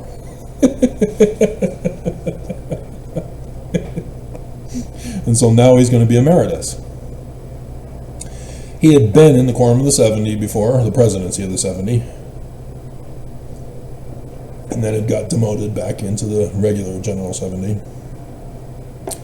And so now that he's turning 70, he's emeritus status. But there are those exceptions. And we are running out of time. I don't want to have it go too long, much longer. So I won't do the bios of all of the different quorums to show you why they choose who they chose and why they chose when they chose them. Because you need to pay attention to that when you're doing research. Because a new guy got called into the presidency of the 70. And so the presiding bishopric, for example, they're in charge of the finances of the church. So you need people experienced in finances or accounting. Sure enough, all three of them have experience in finances and accounting. No duh. And so the Strengthening Church Members Committee, I had seen a pattern where lawyers are involved. And Oakes, when he came out in October 1993 after firing and excommunicating September 6, claiming he activated them, confesses that, yeah, anybody accused of a crime are stalked and paid attention to and created a troublemaker file of, and report to their bishop if necessary for excommunication, activation. And so yes, when D. Todd Christofferson is telling you if you disagree with the sustaining votes, talk to your stake president. That's what he means. You will be excommunicated if you will not sustain them. You have to make it common consent, unanimous, or you're out. It's a threat.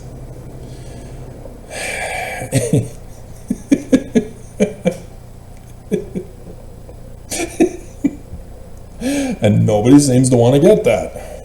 Nonetheless,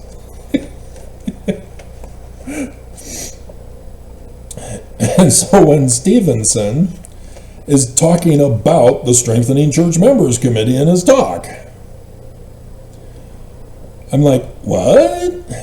Are you now in the Strengthening Church Members Committee and not Oakes or Cook? Because there's only one representative from the 12 apostles who then reports to the Quorum of the 12 in the First Presidency about what's troublemakers are going on. And I'm the major topic, right? Because to drop the ball with me, oops. And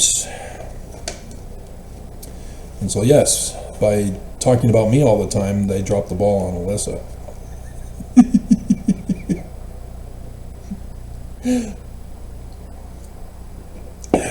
And so yes, there are certain plans in place.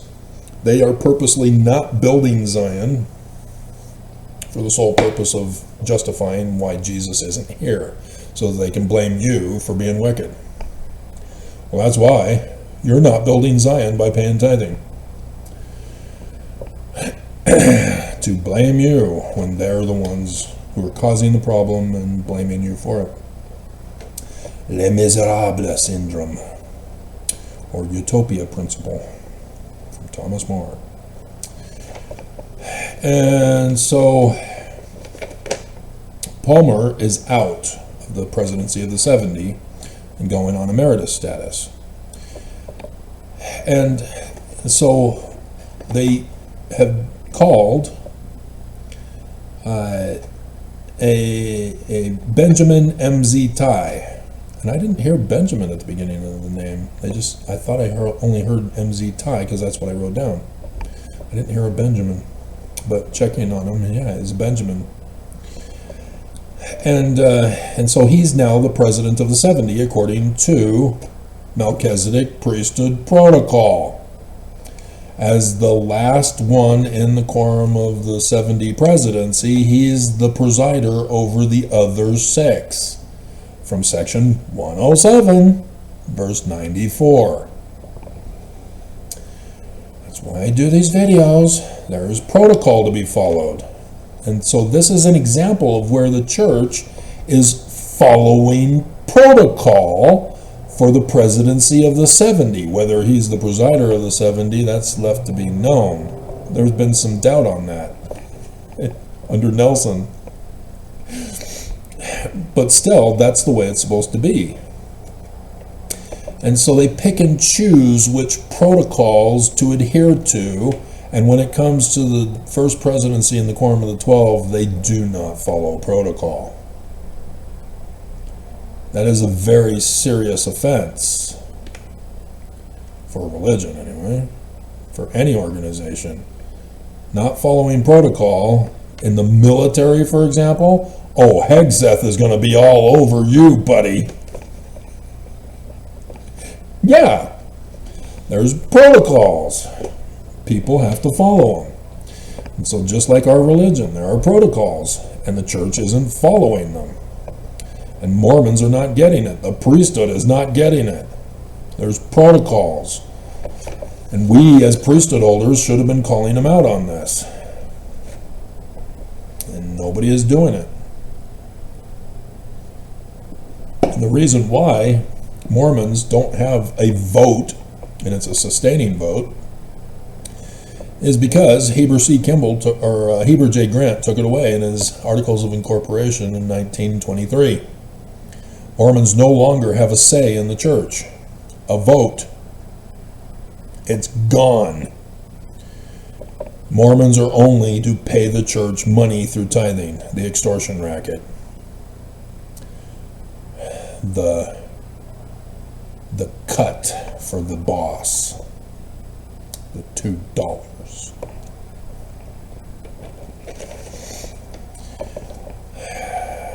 So yeah, the criminal operation that the church got shut down for is the reason why Mormons, and especially priesthood, have no vote or say in this church. Articles of Incorporation, 1923, November 26th, I think. I don't know if I'm visioning it correctly. So the primary got changed because their time is up. So next year is the Relief Society getting changed. Nelson or Oaks is hoping that finally Trump can do it, but tomorrow's Easter and it looks like he failed. So the lost luggage.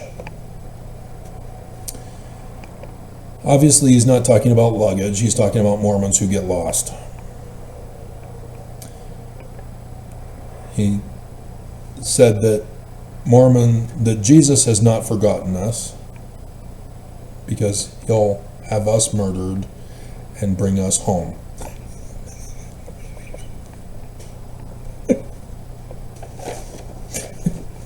You really need to pay attention to what they say. How are you going to go home to the celestial kingdom? Well, you got to die first. Hello? Just like Oakes' threats before Easter the last couple of years. The resurrection is literal. And his conference talk about Armageddon, the second coming, is that when Jesus comes, the righteous will be burned, and the wicked will be burned, and the righteous will be resurrected. I thought everybody gets resurrected. That was part of Jesus' free atonement with his death. He changed that doctrine too. The wicked don't get resurrected now. Only the righteous get resurrected. I really do need to make that video.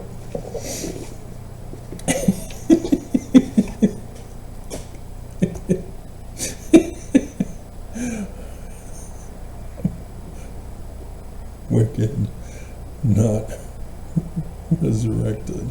So not only did they take out Gethsemane, they've also taken out the wicked gets to be resurrected. New Oaks Doctrine. So yes, the atonement is metamorphosizing before our very eyes.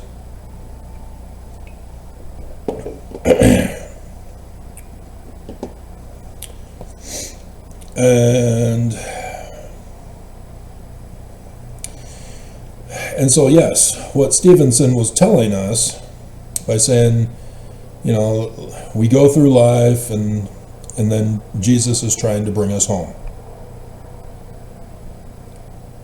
We have to die. He's not talking about Zion, which is what all Jewish scriptures are talking about. The atonement for the Jews is far different than the atonement for the Church of Jesus Christ of Latter-day Saints, and it's far different from Christian atonement. The Jews are the ones who are writing it, so the Jews' atonement is the one you're supposed to be using. Nonetheless, the Mormon atonement is we have to commit suicide in the similitude of Jesus. Oops. You missed that, huh? We need to strengthen church members to keep them in the right way. That was the tip-off that he's in the Strengthening Church Members Committee and not Cook. Stevenson is not a lawyer. So that's got me curious.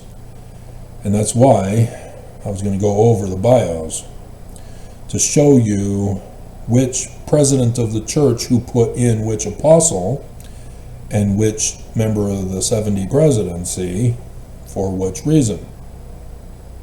Because you can see the overall picture of the president of the church and what he's planning. And so, yeah, there's a lot of medical doctors that are in the 12 still. As Stephen, is it Stevenson?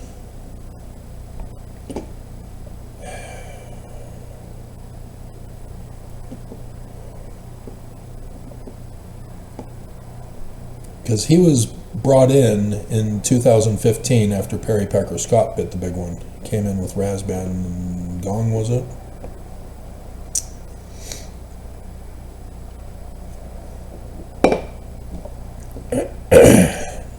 And I was the one who made the connection on how they died with the signs in the heavens for the latter days. Nobody else did.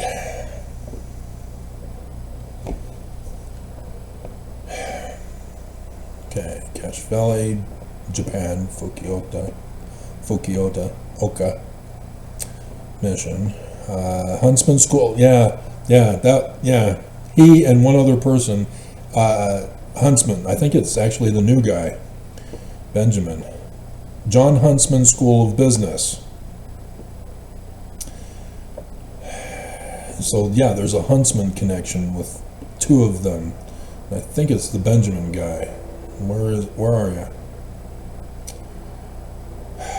Oh, right, I did it on paper. So where would you be? 213, 213, 213, 230. Okay, so it must be this one first, because I checked you first.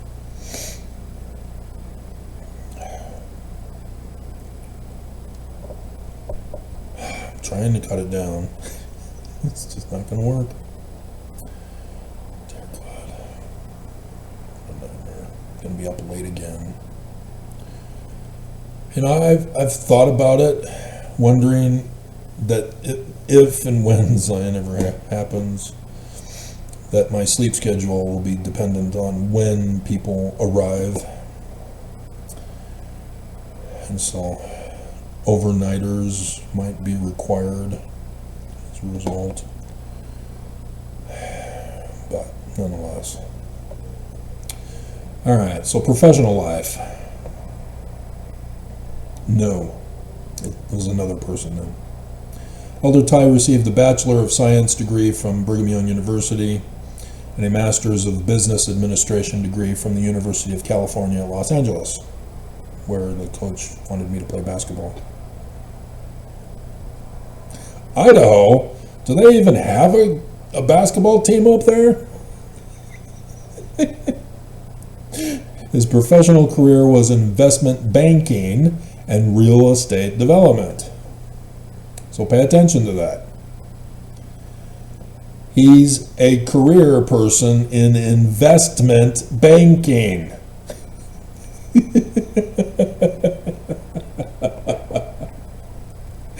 And real estate development.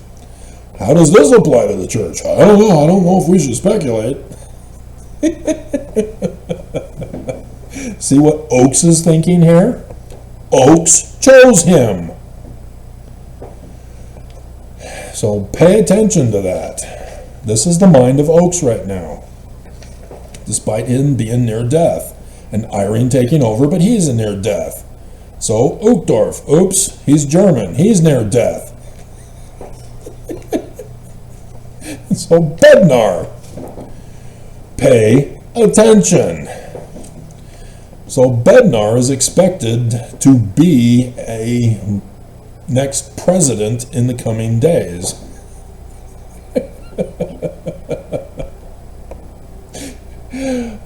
And so these should be in order. So you, yep, I'm good. Okay, come on, do what I told ya. Born in Oakland, California, but wrong name, so he can't be the Christ. Despite his name being David, it's not supposed to be his name. His name's supposed to be Emmanuel as a surname, not David as the first name. But there are Mormons who are aware of that, and you're wrong. I tried to tell you guys, but don't listen to me. He served a full-time mission in southern Germany, and then attended BYU, so his knowledge is worthless. Right, Todd? Where he received bachelor's and master's degrees.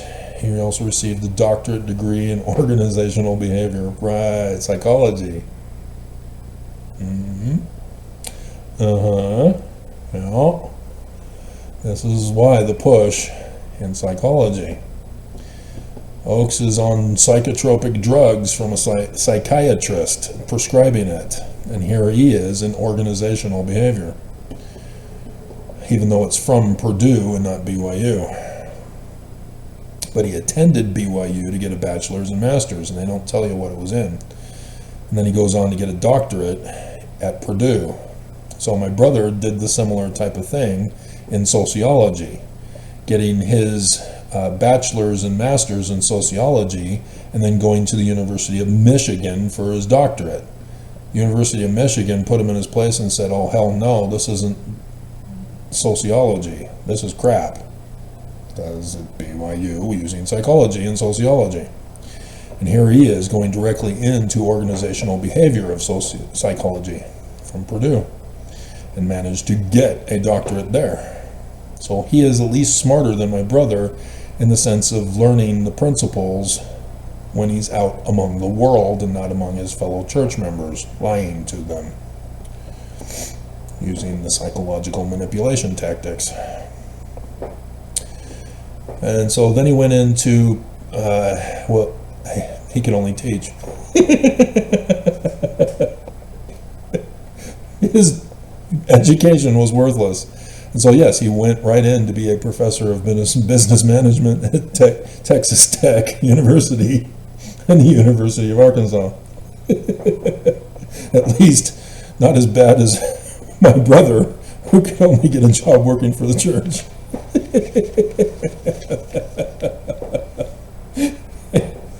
And so yeah, BYU, Idaho, from 97 to 2004, the decade after I was there.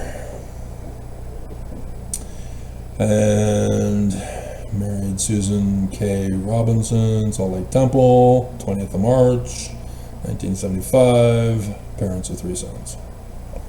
My 3 sons. that's his? I don't think so. So, yeah, that's going to be the living prophet of Jesus for the millennium, as they're planning. He's acting old, though. Don't know how much time that means he'd have left. Especially if he himself is on psychotropic drugs.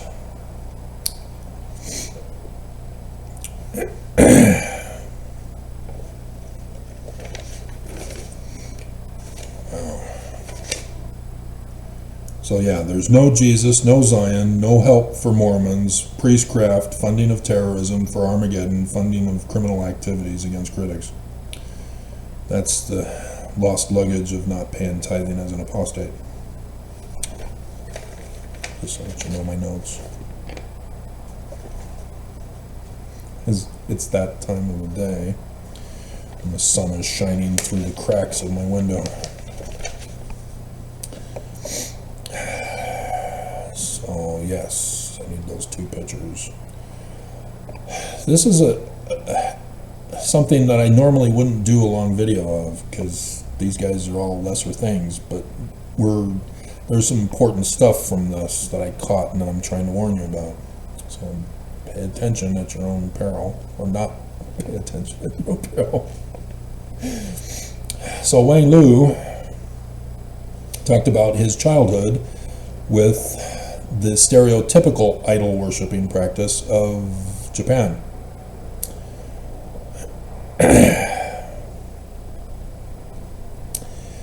And then said that he found the Church of Jesus Christ of Latter-day Saints and converted. And he makes the major mistake that all people do since Constantine created Christianity and turned everything into literal history. That Christians now accuse the ancient religions as pagans, and that they're idol worshippers because they have statues of gods. Our God doesn't exist, so he's therefore real? Huh?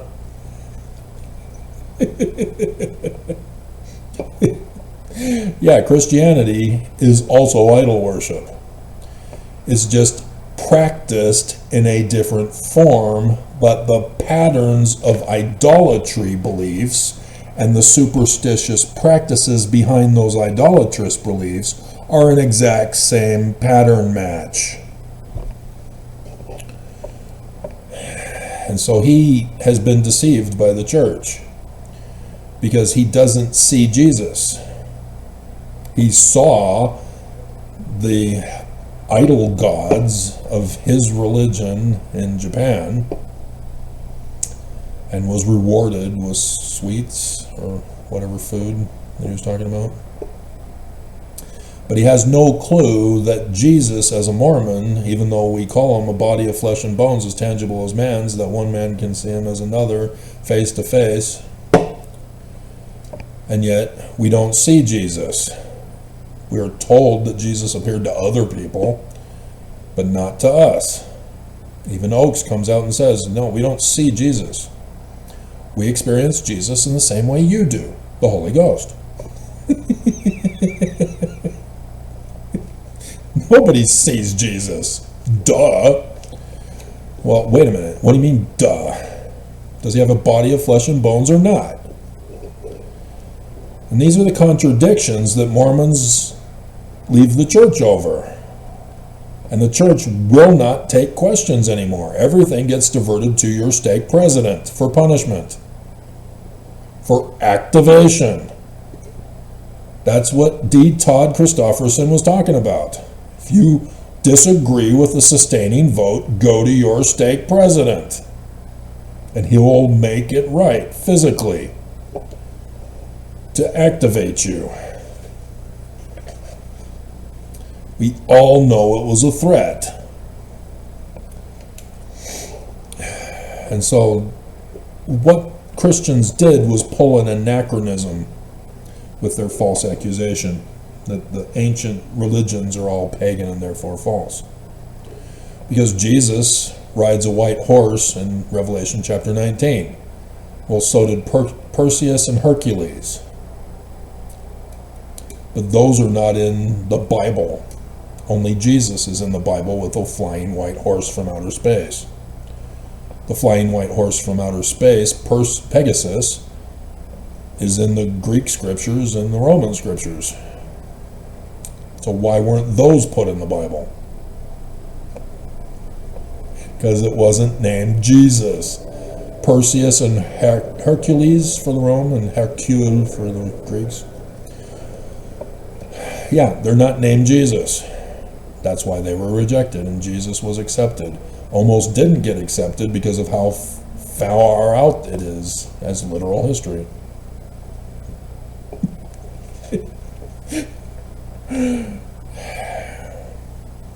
And so, yes, it's, the Jeff guy, was it? Whatever his name was. Jeff Abbott, I think it was. He doesn't get this. He's defending the church by calling me a false prophet by running that test of by their fruits you shall know them. And yet he never did it for the church?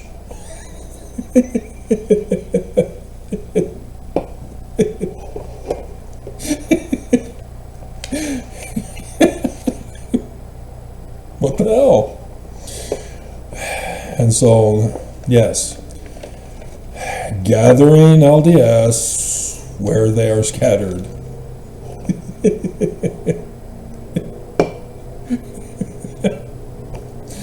No, because the Jews were scattered when Babylon took them captive, and they kept getting scattered around the whole world.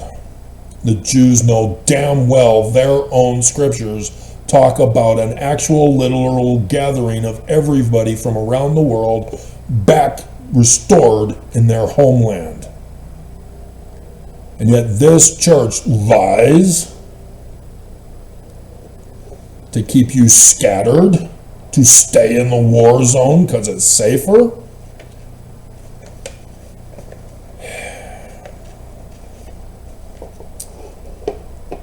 They know the Jews have to set their temple in order. The Jews know they have to return to Jerusalem to rebuild and build the new Jerusalem. They just don't know that it's a Mormon who's going to do it in America. Assuming they stop running test runs and failing.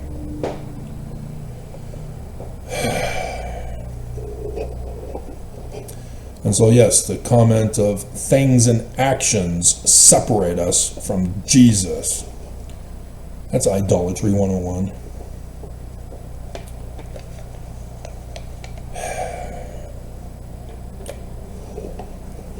So, Kase, Jesus is in our lives. He's not real, but he's in our lives. He made up new doctrine, using scriptures every once in a while, using scripture words to make up his new doctrine. He is not following the scriptures. And so he's, again, was the one also who added, membership requires that you be stalked and spied on to keep you in the covenant path. I noticed they're not saying covenant path now that Nelson is dead. That's interesting. 2 conferences now. Covenant path is going the way of the dodo bird.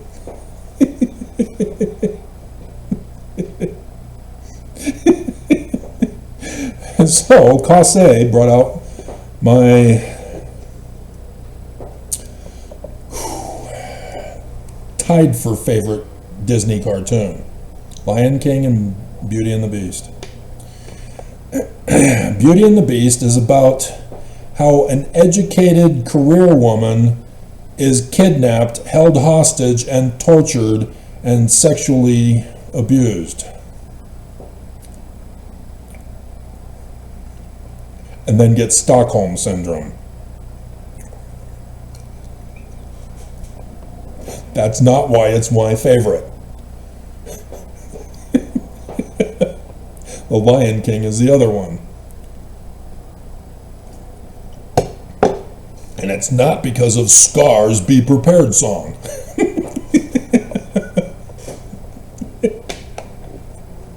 You are not understanding correctly.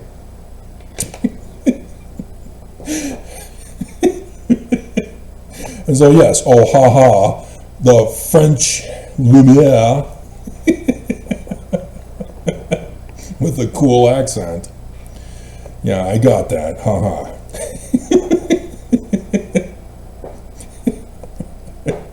And so instead, he uses it to say it's all about how it's okay to take away agency and commit crime against other people as long as those other people can have Stockholm Syndrome and learn to love you for who you are on the inside, which is a horrible, awful person.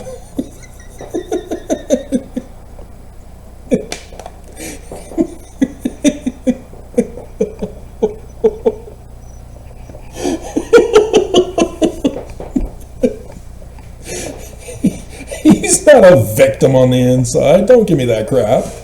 He was a bad person, and that's why the curse. Did you not watch it, Cussay?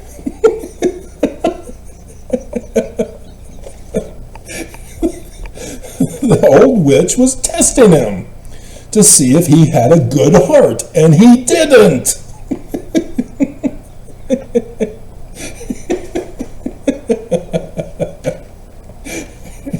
And so the scriptwriter at the end sort of didn't really get the character development sufficient to justify being restored back to a human. I don't see the marriage lasting very long. Nonetheless, there are some sequels.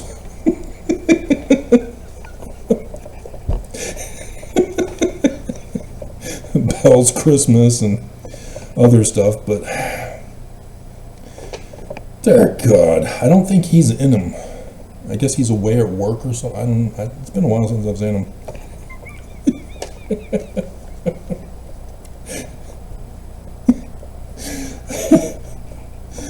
Oh dear God.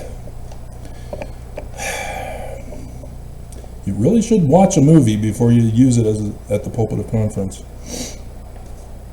And so, the member of the 70 talked about the blind needing a guide.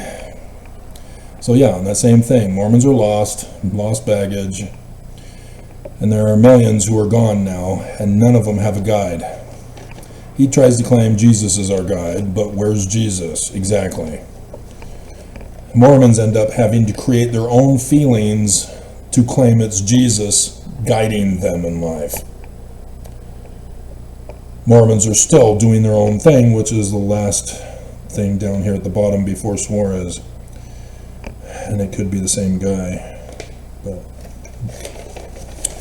But yeah, Doctrine and Covenants, section 1, verse 16. Mormons do their own thing, their own will, after the image of their own personal Jesus. And that's what he's talking about, but not talking about it. He's saying that people go after some other God rather than Jesus. No, those Mormons believe in Jesus.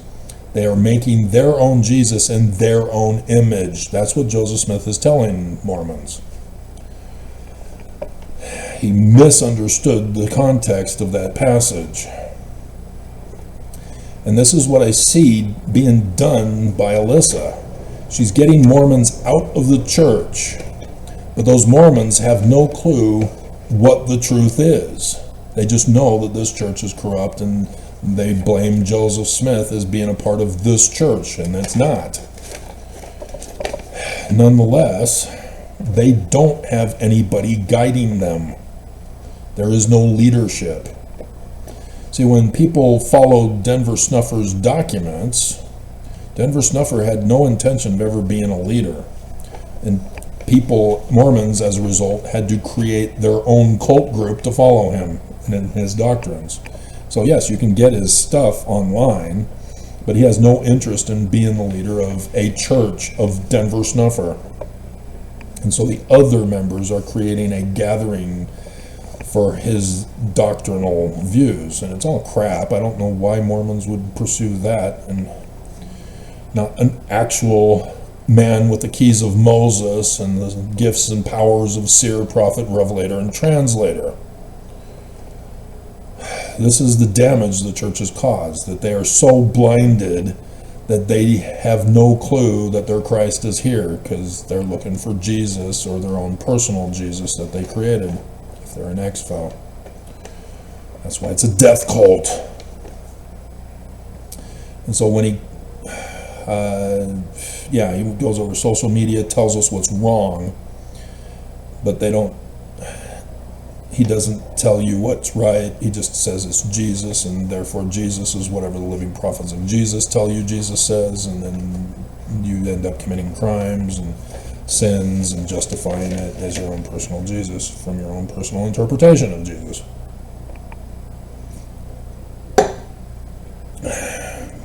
And so, he quotes, "No man cometh unto the Father but by me," assuming that Jesus is literal history and is Jesus. No, it's not. You just created your own personal idol god to have Mormons worship it from section 1, verse 16 that you quoted.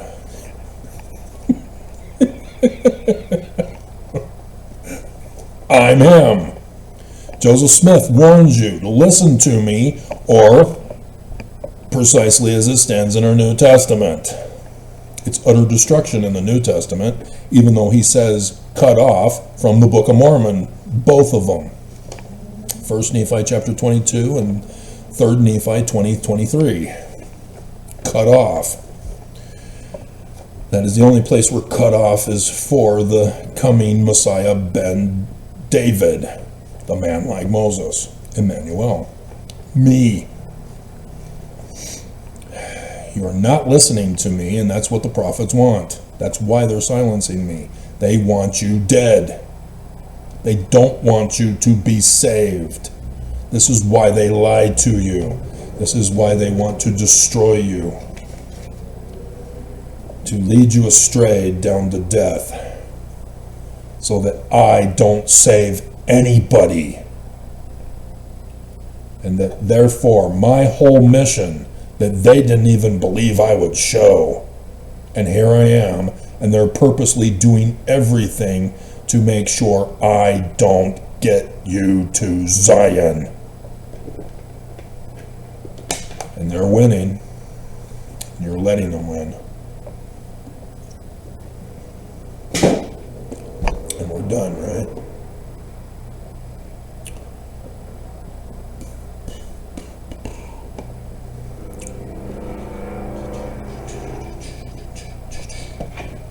Check this one document first. Yeah, the statistical report is good. Okay. All right.